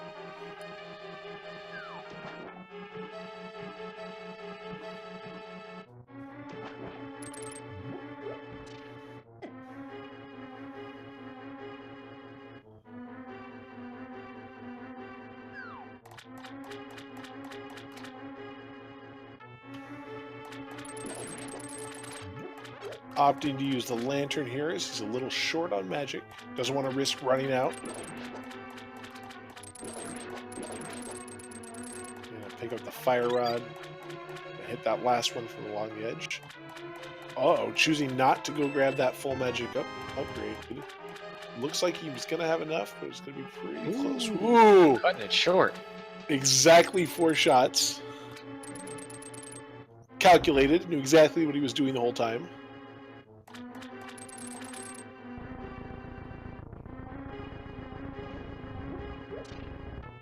Will he validate his run? I think he will. I mean, clearly he's looking for something. I think he's looking for the butter sword, or he keeps opening all the chests, hoping to find that upgrade. There's $20, which we both know is in pod. That's right.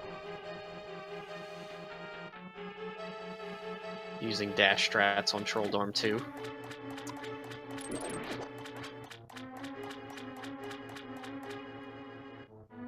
Beautiful Troll Dorm 2 fight.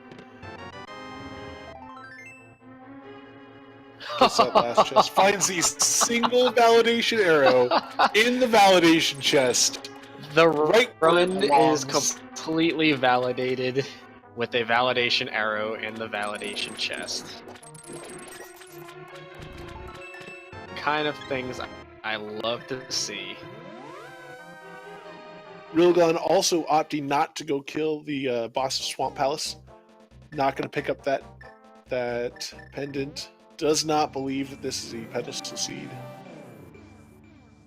Accurately. While Breastikle's doing his Aghanim 2 fight, gets a couple of rough patterns to start the fight, but still slowly making progress, doing a little bit of damage.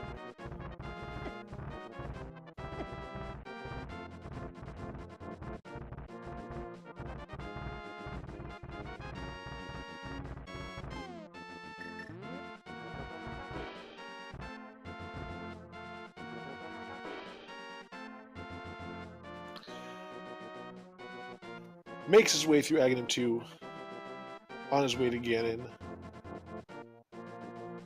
And his Rilgon is trying to decide just where to go from here.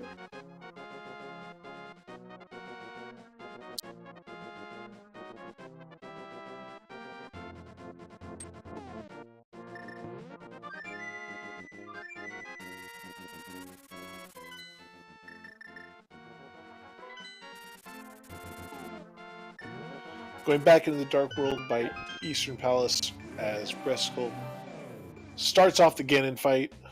By running into Ganon. Showing no fear in the face of the evil Ganon. He's letting them know who's boss. Dash right into him.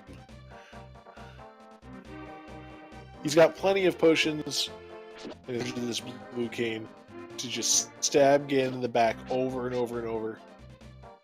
A little bit of lag from all these particles on the screen. Now just imagine that with 4 bees on the screen too. Pushing Ganon into phase 3. Rilgon heading back in the pod. I'm wondering if he thinks he maybe forgot an item, or if he's just gonna go fight Helmasaur.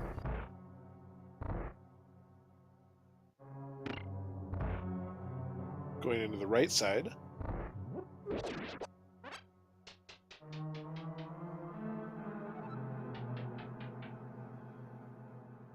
Ganon here is going to ask us if we found the dark or the silver arrows in the light world, which we did very early on.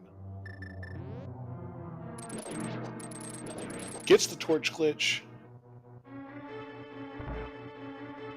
Shot Torch glitch with the fire rod. That's impressive. I don't know the timing on that one. Finishing off Ganon. Great Ganon fight. Very impressive. Breastikle taking this race with an official. We have the dot done from Breastikle. Yeah. His time is 2 hours, 3 minutes, and 56 seconds. GG to Breastikle. It was I'm sorry. That's my favorite end screen. That where the seat apologizes to you. But GG indeed. As Breastikle takes this race.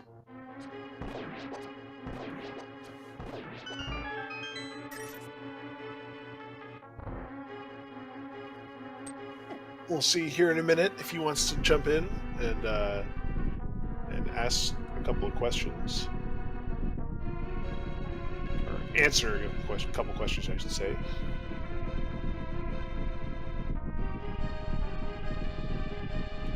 In the meantime, Rilgon, not deterred, is going to make his way to Helmasaur.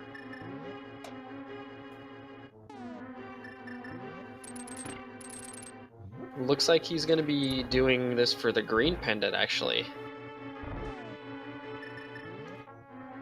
We have a I don't want to do Turtle Rock kind of deal going on. It's usually the same. You can't blame him. No, absolutely not. Not with Master Sword. Master Sword T-Rock is not a fun thing to do. Yeah.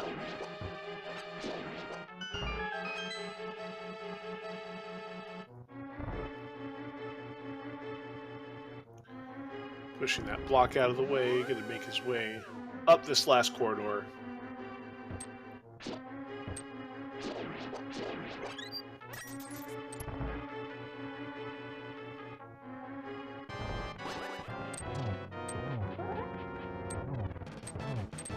Oh, he doesn't have the cane yet. He can't do Turtle Rock. That's right, he can't do T-Rock. I completely forgot about that.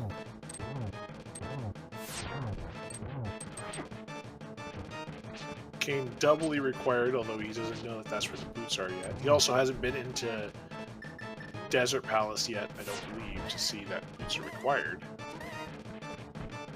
No, he has, because he went and stole the key from up top. Oh, that's right, that's right. It's been a long 2 hours. This seed, we've got in and out of so many dungeons. It's tough to keep track of where we've been.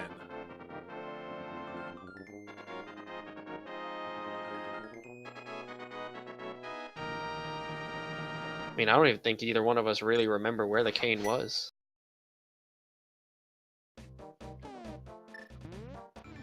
I'm pretty sure the cane was at the blacksmith. He after getting the Titan's mitts, Rilgon never actually went through back through and did the purple chest blacksmith route in South Darkworld.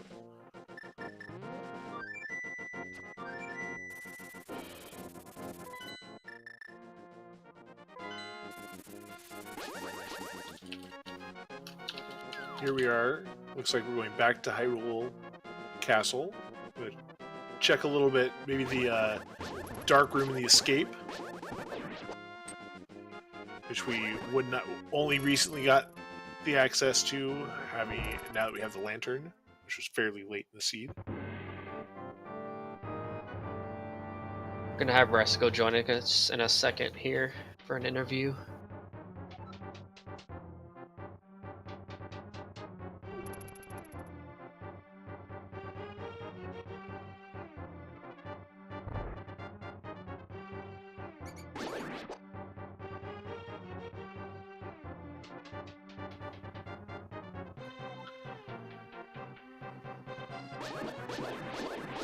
Killing all the snakes.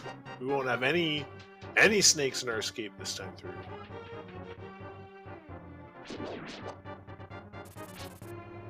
Finds a heart piece. I think we need somebody to move Breastikle into the from the waiting room. Hey, welcome. Congratulations. Oh. Why, thank you. Hello. GG, sir. Gee. What are your thoughts on that seed? I can tell you what it was like from our side, but what was it like living through it and trying to make those decisions and figure out where to go? I was making a lot of decisions based on the fact that I never recalled picking up the lamp, and so I was looking all over for the lamp, the boots, and a sword all at the same time. And then I was like, well, fine, I'm just gonna go do Misery Mire without a lamp. And then I got in there and the lamp was there, so I was like, oh. we were wondering the same thing, because we were like, he picked up the lamp in Hookshot Cave. What is he still searching for? Well, I think what happened is I went to the Hookshot Cave expecting boots, because I realized I needed boots to finish the Desert Palace. And then I must have got the lamp and then thought it was insufficient, kept looking for boots. Yeah, and every time you opened the menu, and we saw the lamp there as you were focused on the item you were going for, but it kept popping up, and we weren't sure if you were looking for that or still looking for sword upgrades. No, I definitely use my menu by randomization. I just push start, then mash the D-pad until it lands on an item that I can use, and then push start again. I definitely don't look. So how did you feel about Trinex dropping a dirty pair of boots for you?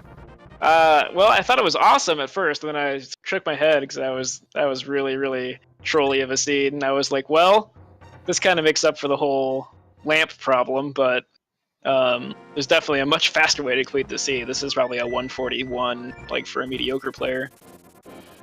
Yeah, it was actually, I thought it was really interesting because it started off where you didn't really get any items for a long time. You got a sword, fighter sword relatively quickly, but then not another sword upgrade for an hour and a half.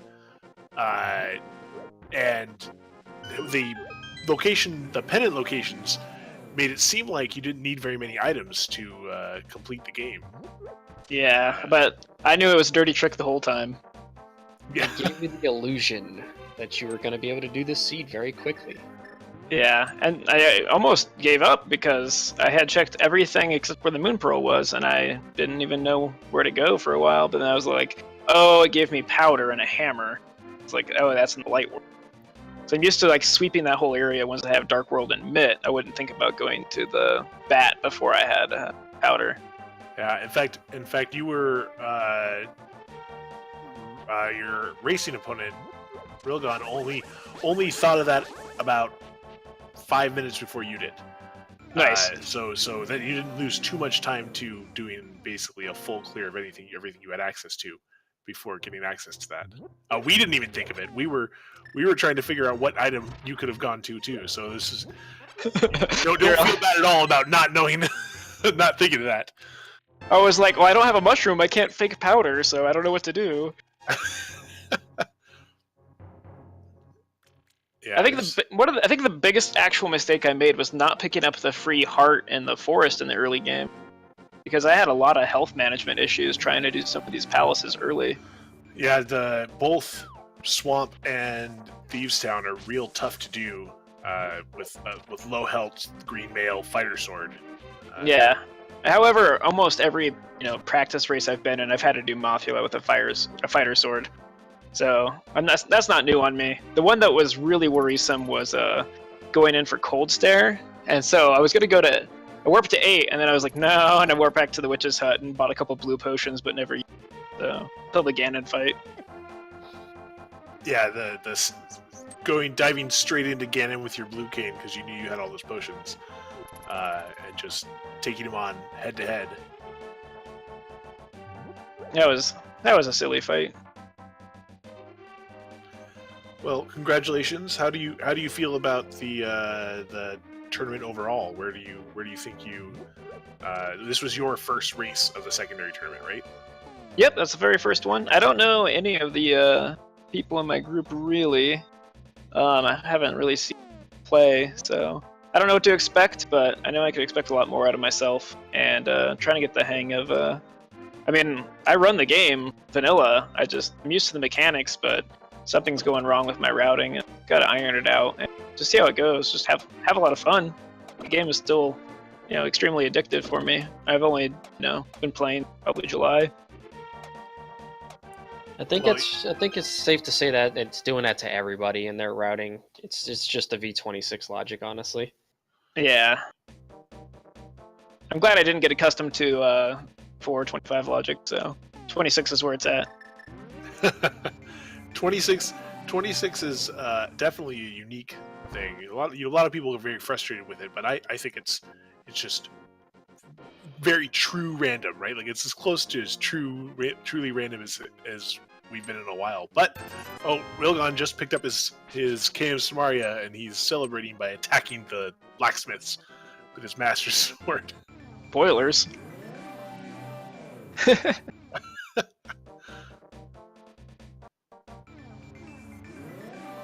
Wait, did Rilgon get what would have been my butter sword?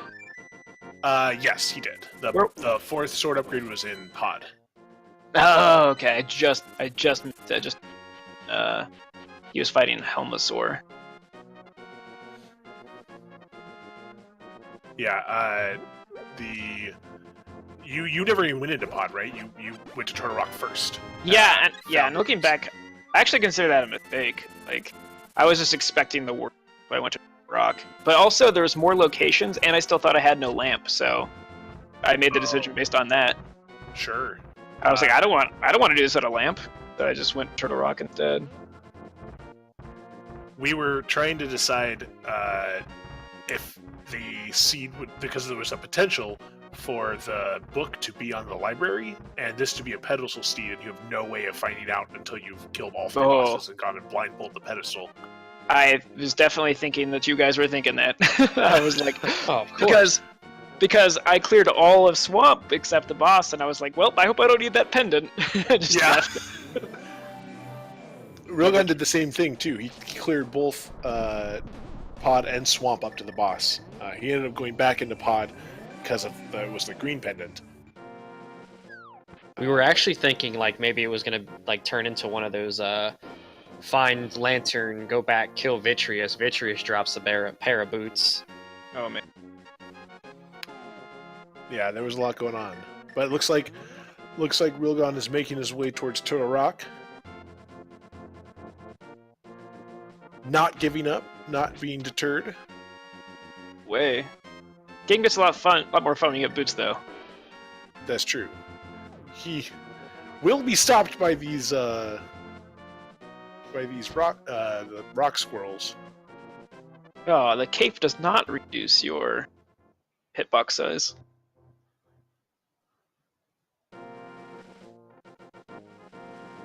So yeah, the other things. I mean, I never checked Fat Fairy. I went to the pyramid super late. Yeah, Did Fat something- Fairy.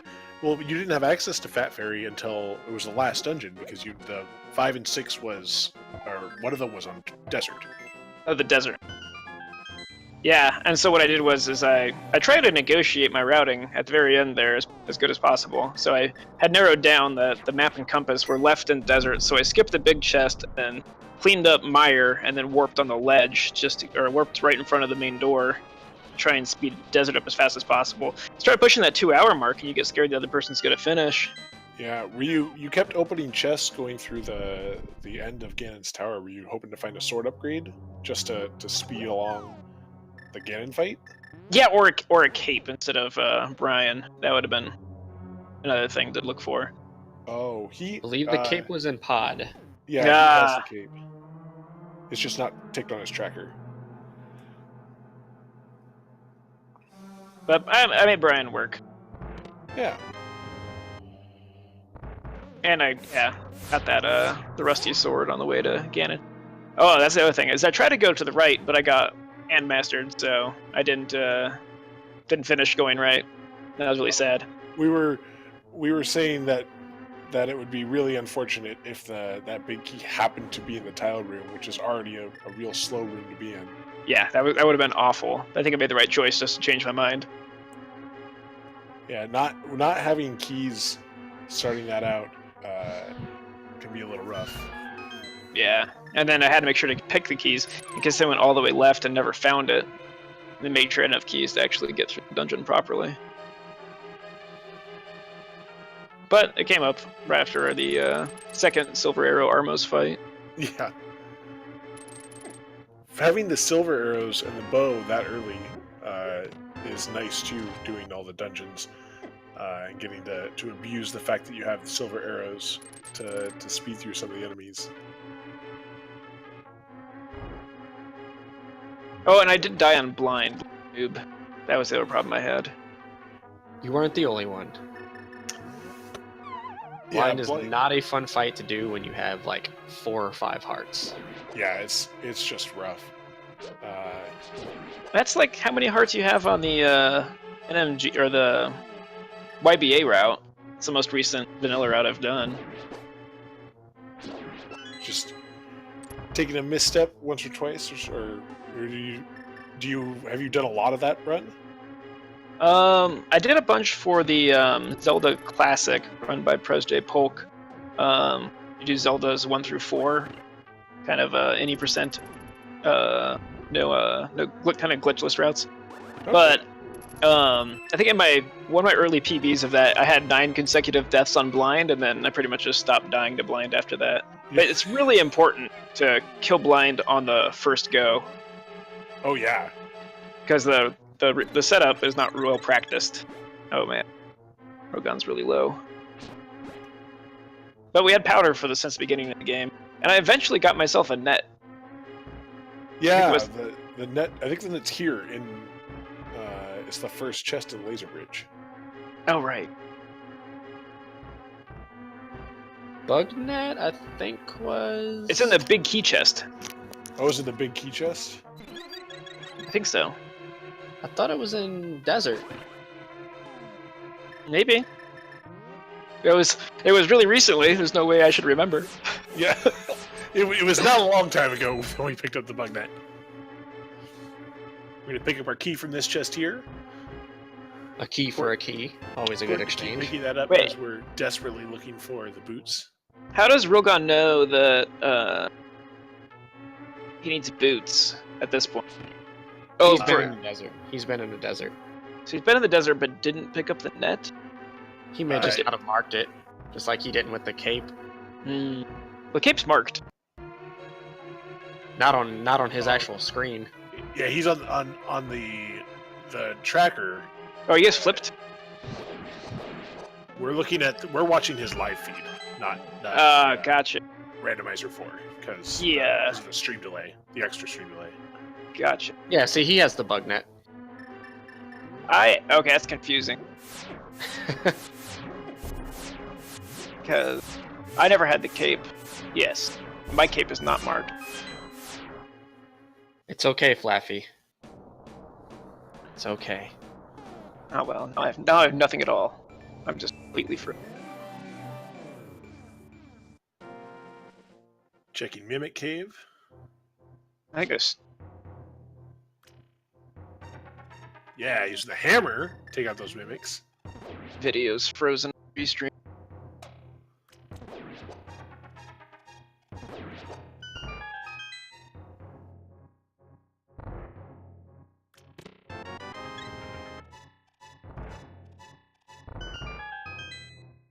There we go. All right, gents. Well, thanks for picking up the restream and commentary. Always a pleasure to be featured in something like this. Sure. Thanks. Try to get the rest of those matches scheduled and have a lot of fun.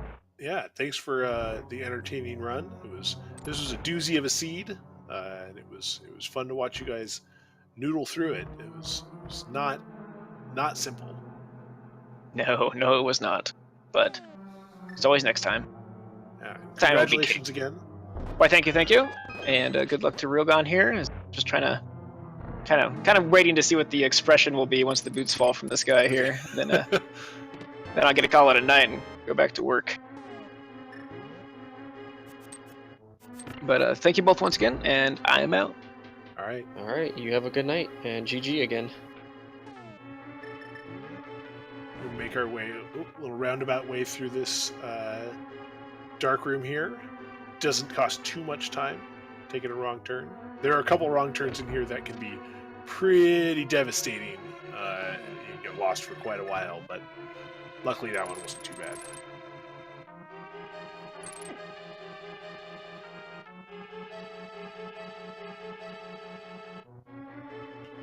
Coming down Laser Bridge. Stuns, walks right through little mini Helmasaur there.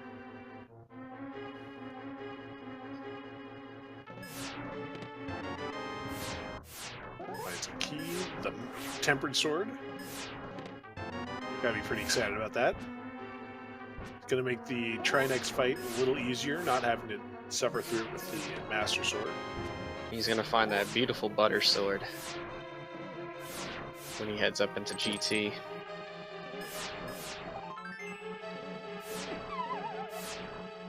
Takes that fall, warps to the top of the room. And straight to Trinex. Choosing not to get the safety cave open, which I think is totally fine. We've got plenty of hearts, including a potion. Gets both switches with that Cadence Mario block. That was pretty cool. That's usually not an easy tactic to do. I know I can't do it. Yeah, I don't know where that switch needs, or that block needs to be. I just pick up skulls and throw them at blocks. That was pretty cool. I'm gonna pull out the hammer, show off a little bit.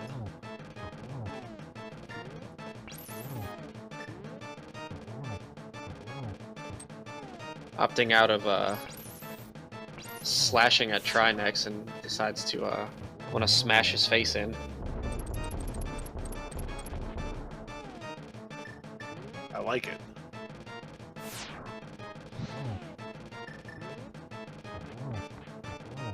As long as we're featured, we might as well show off a little bit, right? Oh yeah, absolutely.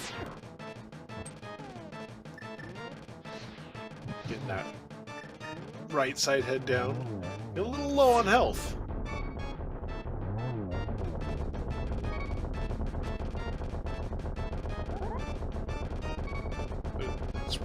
It's going to use that blue potion. We're not going to take any chances here. Oh, absolutely not. He'd have to walk from the big chest. Oh. Trinex pushing him around a little bit. Gets another hit in. Finishes him off. He's gonna love this drop. He is going to love this drop. The boots! There it is. You stop for a second as we... I thought he was just gonna stand there and just like stare at the screen for a little bit.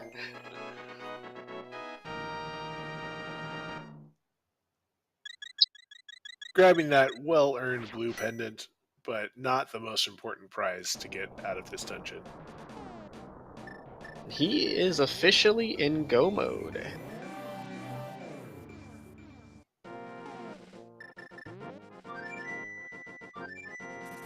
He just needs to go finish off Vitreous and Landmolus.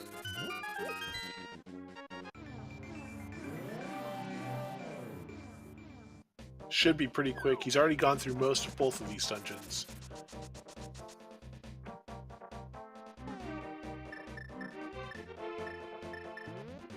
Oh, can't work back there. Oh, you can. Okay. Oh, not quite. Okay. I was What even expecting happened just now? an immediate warp back, but apparently not. We're here we are, finally going to the Desert Palace. He was trying to take the back entrance to get himself straight to the big key chest. Unfortunately, the game says no thank you. Please go back into the Dark World. Do things the correct way. We're going to bonk into this key. Oh.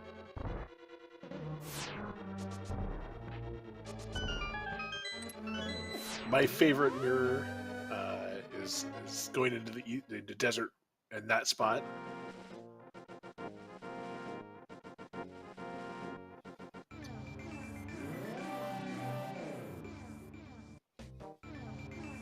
Get one last look at Misery Mire before we go back into Desert Palace to finish off the second half. We've already picked up this key. So we can zoom right across.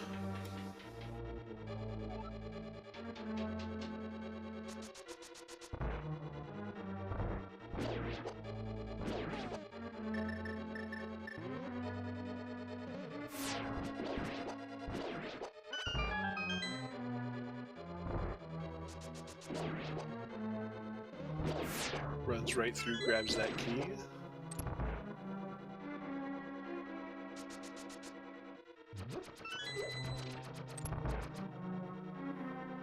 Looking at the challenge page, Rilgon here falls to 0-2 for this tournament. It's not doesn't eliminate him, but he will need to win his next 2 races if he wants to have a chance to make his way to the next stage. Whereas, as we heard, this was Breastikle's first race himself. The top 2 from each group of 5 will make their way to the next stage of the tournament.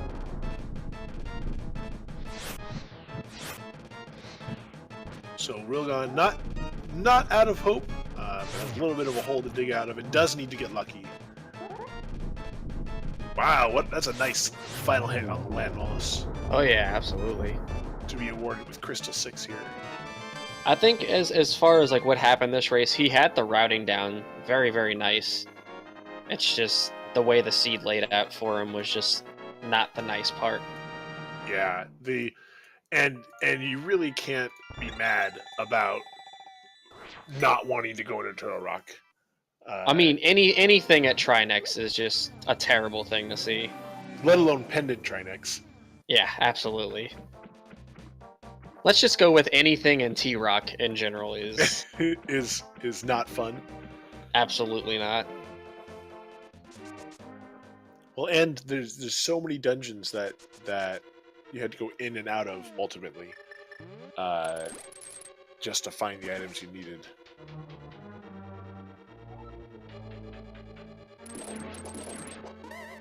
Both runners trying to do their best to make the best of a rough seed.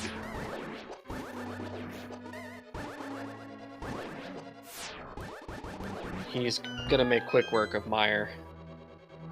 Yeah, Take I mean, care already, of Vitreous and then hit up GT.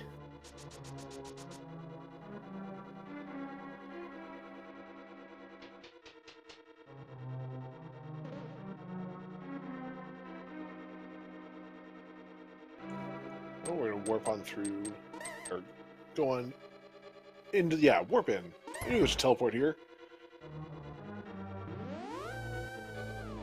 I saw the gray one and got confused for a second.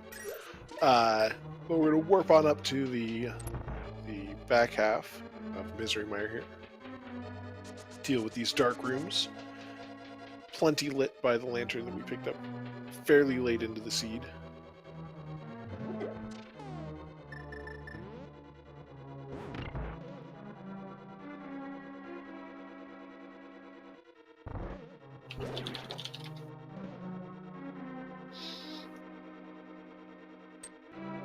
And guys, do us a favor, take the time, go follow the runners, Breastikle and Rilgon. They are out here busting their chops. Absolutely.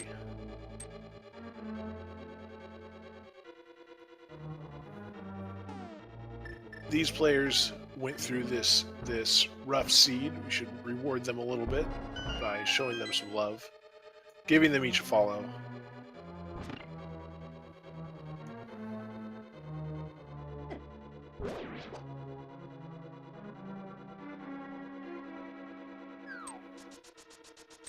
Rilgon zooming along right up to the top of this room.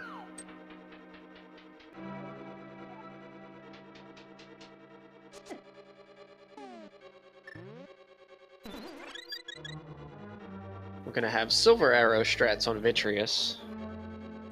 My favorite kind of strats for Vitreous, because I don't think the Vitreous fight is any fun. This is, I gotta say, this is my second favorite strat for Vitreous. Right behind, keep pulling out the cape and dashing back and forth. I just find that fun. Oh yeah, dash strats for Vitreous are amazing. Getting the key and crystal number 7. He's on his way to GT. Which I'm sure he will be happy to be heading there after what this seed placed for him. Yeah, a sigh of relief to be heading into Ganon's Tower after such a ridiculous seed.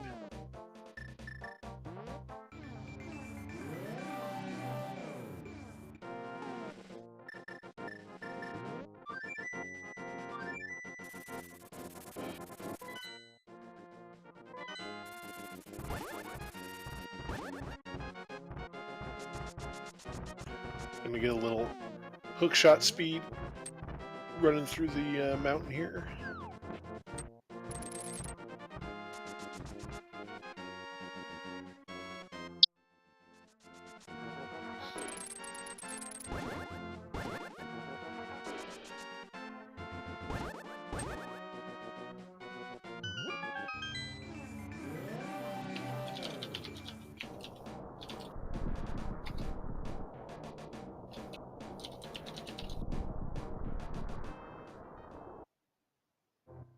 I apparently don't know the command. Oh, for the commentators? Yeah. there's a Commentary. Oh. That's an awful should be commentator. At any rate, there's the myself, Ice Blue, Flaffykins, and of course Zelnas, who gets no credit at all, although being kind enough to take time out of his day to restream as well. The question is Zelnus like even randomized?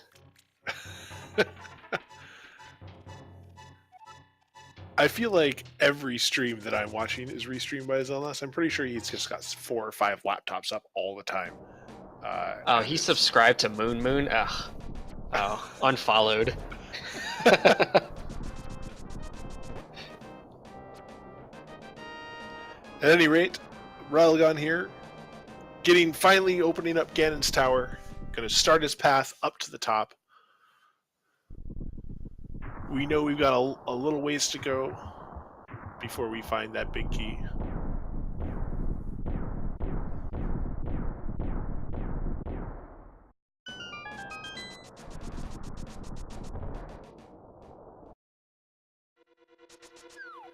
Off to the right side, we're going to find this is where our butter sword upgrade, right? Is Yes, right it's chest? in the right chest. Oh, the beautiful yellow butter sword.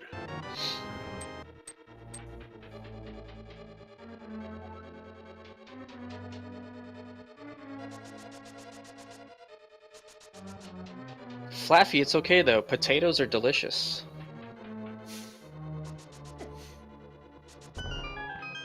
Rip Bob. We won't be seeing Bob on this run either.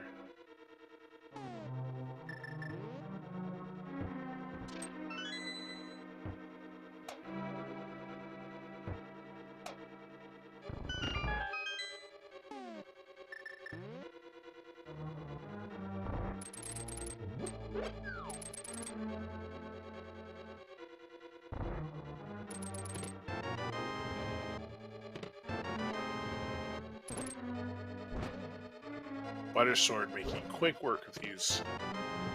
The little extra reach that it has. It's probably from all that butter on it. It just slides through these enemies like they're free.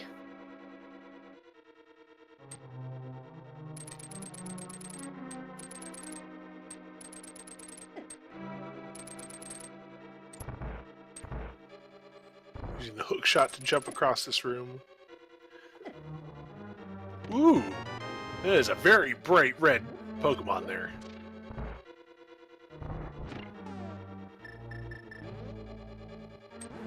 See, I would use that sprite if I didn't love Marissa too much.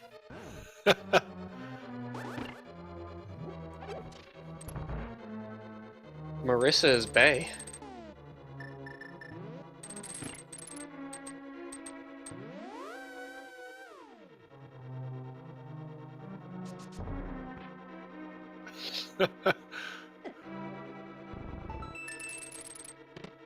I mean, if they make a Scarlet sprite, I may have to drop Marissa. I don't know what are those sprites from? Tohu. Oh, sure, yeah. It is a very, very interesting game. If you've ever played like a Gradius, Yeah. it's kind of like that, but on crack. It's they call it a bullet hell, which is basically just there's like a million things shooting at you at the same exact time, and you have to dodge them and kill things. It's yeah, one of those where it's much less about your killing things and more about you desperately trying to survive. Basically, Zelna's got it right. It's Tohu is Gradius with anime. Rilgon trying to line up to skip this little section, save a second or two, but dash is just a little too high. He's gonna go up and get his big key after the second round with Armos.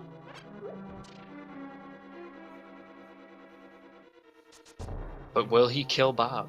Or Bob's brother, cousin, uncle, sister? Larry. Oh, down he goes. Oh, murderer. Tragic.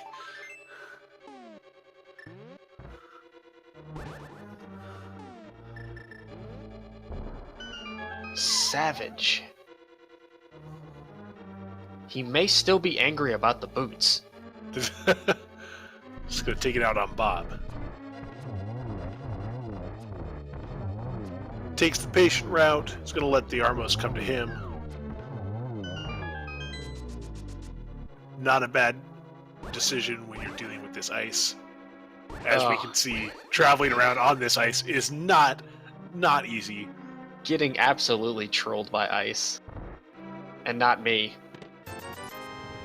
Chooses to leave $300 on the table by skipping that last chest.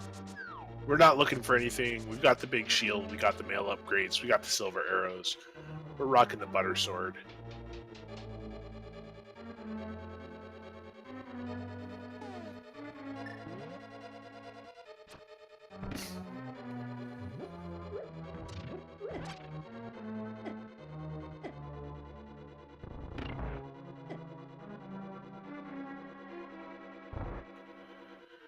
Manipulating these minions, or mimics, lining them up.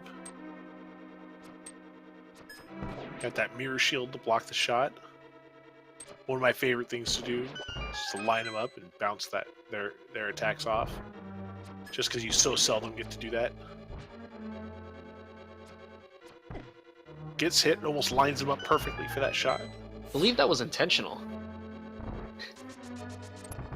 Or we're gonna say it was. It looked good either way. Oh.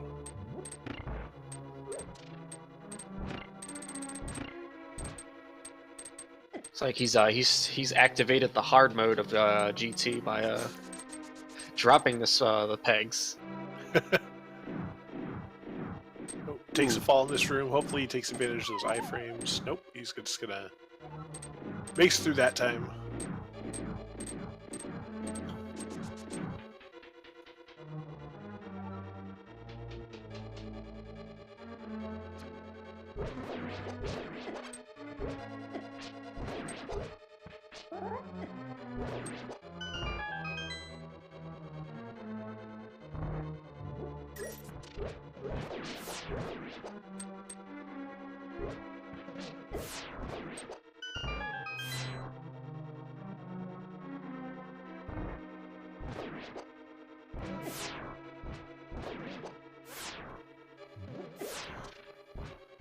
Opting to save the magic and not use the fire rod like Breastikle did.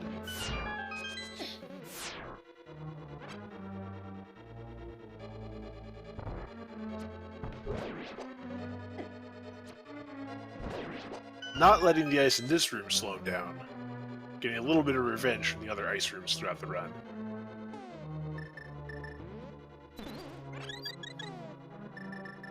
Land Molus 2. I like to call these lagmos. There's extra projectiles flying in this battle, so it makes the game even laggier. Yeah. Ooh! Finishes off triple both. kill. All three.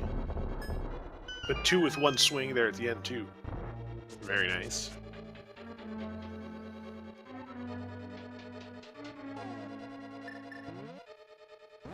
Not concerned at all with those wizards, taking them all out in one shot. Round two.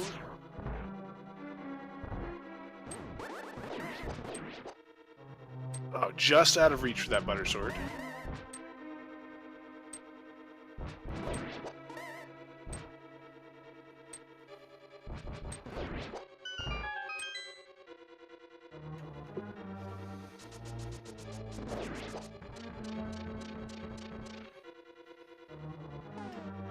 Gets the lantern out. Light these torches. Oop, takes a fall. May have to hold off for a second.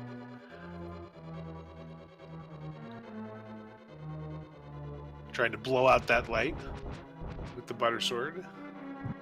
That fall was intentional to avoid having to walk back around.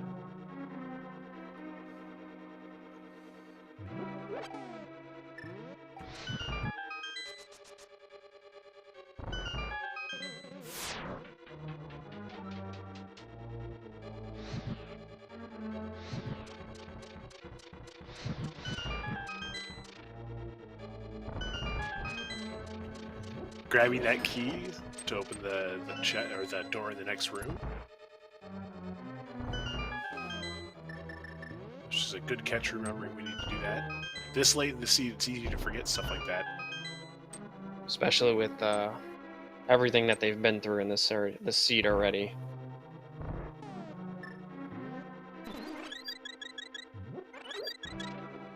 Grabbing that magic upgrade. No need to pick up these chests, as we said before.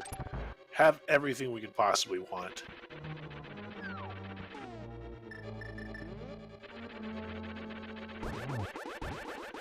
Two shots. Trolldorm 2. He's Can gonna we still validate? Does he Yes! validate? Yes! Double validation. He picks up the validation arrow from the validation chest. And validates his anger at the chest.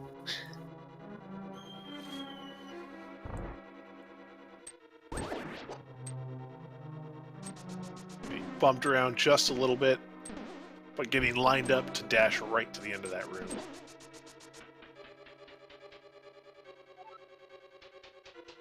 That room can give people a lot of trouble, but he navigates through it just fine.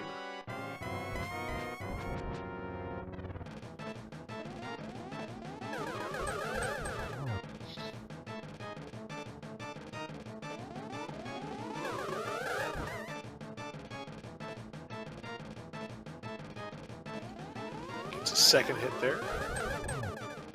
Ready to do again. These Aghanims are not lining up perfectly. Almost a triple, but the fake one fired just a little too late.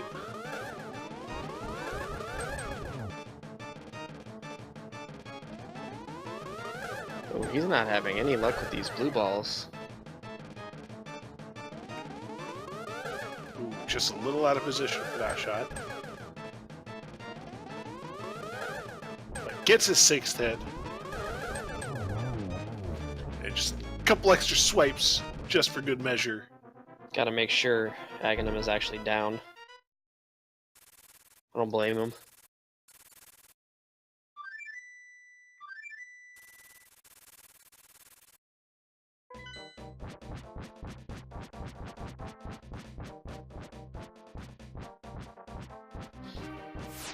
The bat crashes through, makes a hole, and we drop on in on the Ganon fight.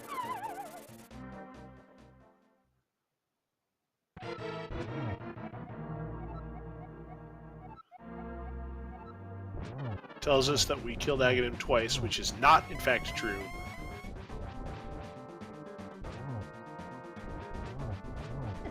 Gotta be a little careful here, because I don't think we picked up a third blue potion. Well, proved wrong right away. He sure showed you.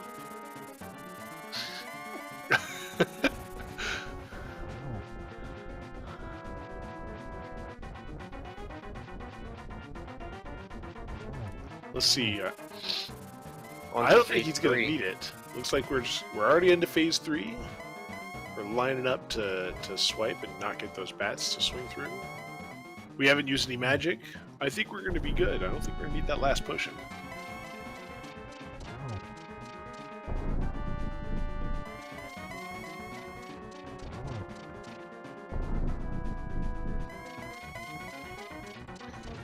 We did find those arrows in the light world.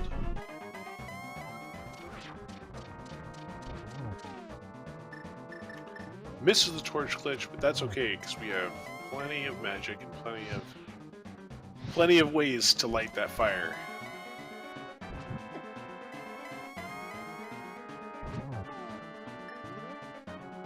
Going for a double hit there.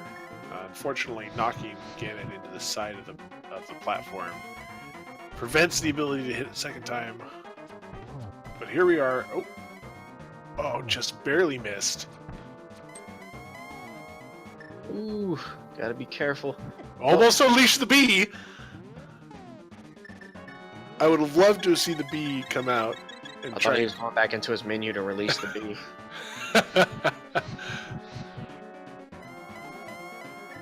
Lines up that last shot. That was a scary close hit. Takes him down. GG.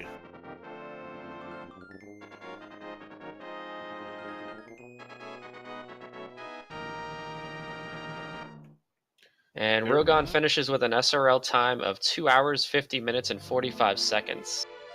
He has also opted out of no interview. Yeah, he's not going to do the interview, just going to decompress a little bit after that run, find his princess in another castle. But GG all the same. It was a crazy seed. It was not kind, but both runners made it through. Both runners did a fine job executing and getting through this.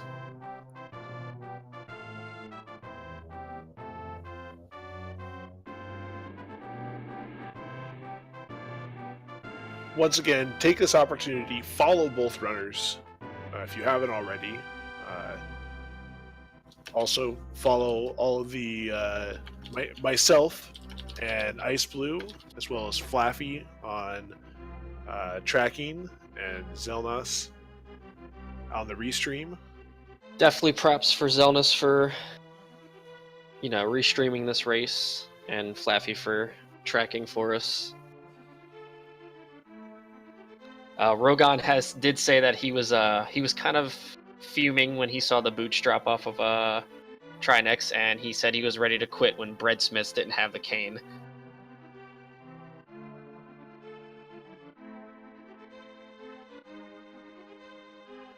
And then accurately predicted, as did Breastikles, that the seed was going to be the worst possible spot for every item, and went straight to Turtle Rock, and there it was.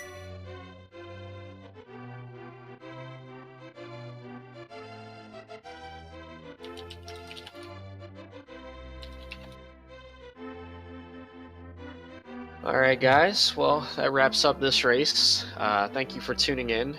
Again, be sure to follow the runners, follow the commentary, follow the tracker, follow Zelnus, follow Speed Gaming 2, follow everybody. Yeah, it's 1 through 4 on both Speed Gaming and Randomizer Mania. Blah, blah, blah, blah. Words are hard. Thank you for commentating with me. This was a blast. Oh yeah, absolutely. Thanks again to the Flaffy and Zelnus for tracking and following. Thank you to all the admins and the people that put this tournament together, and of course everyone participating, because without you guys, there would be no tournament for us to restream and commentate and have fun on. Again, this is only the second week of the tournament. There's a secondary tournament and the main Link to the Past Randomizer tournament, both going on simultaneously, and will both continue to go on for the next couple of months. It should be a lot of awesome randomizer action. And if you're ever interested in more, you can find there's a Discord and all this other information that you can easily find to join this awesome community. Yeah. With that, I think we're gonna call it a night. We're gonna call it a race. I believe there is another match going on. Yes, once there's something started. Or there's one starting soon, I think. I don't know. Let me take a look at the schedule. Oh no, it started 30 minutes after ours, so I think that one... Oh, is it still going on RM3? There's a race going on on Randomizer 2 and on Randomizer 3. Although the Randomizer 2 may have just finished. Yeah, Randomizer 2 just finished. So Randomizer 3 is still live. They're 40 minutes into the race. So feel free to head on over there. I imagine that will be hosted by this stream. But once again, thank you all for watching, and enjoy the rest of the tournament. You guys have a good night.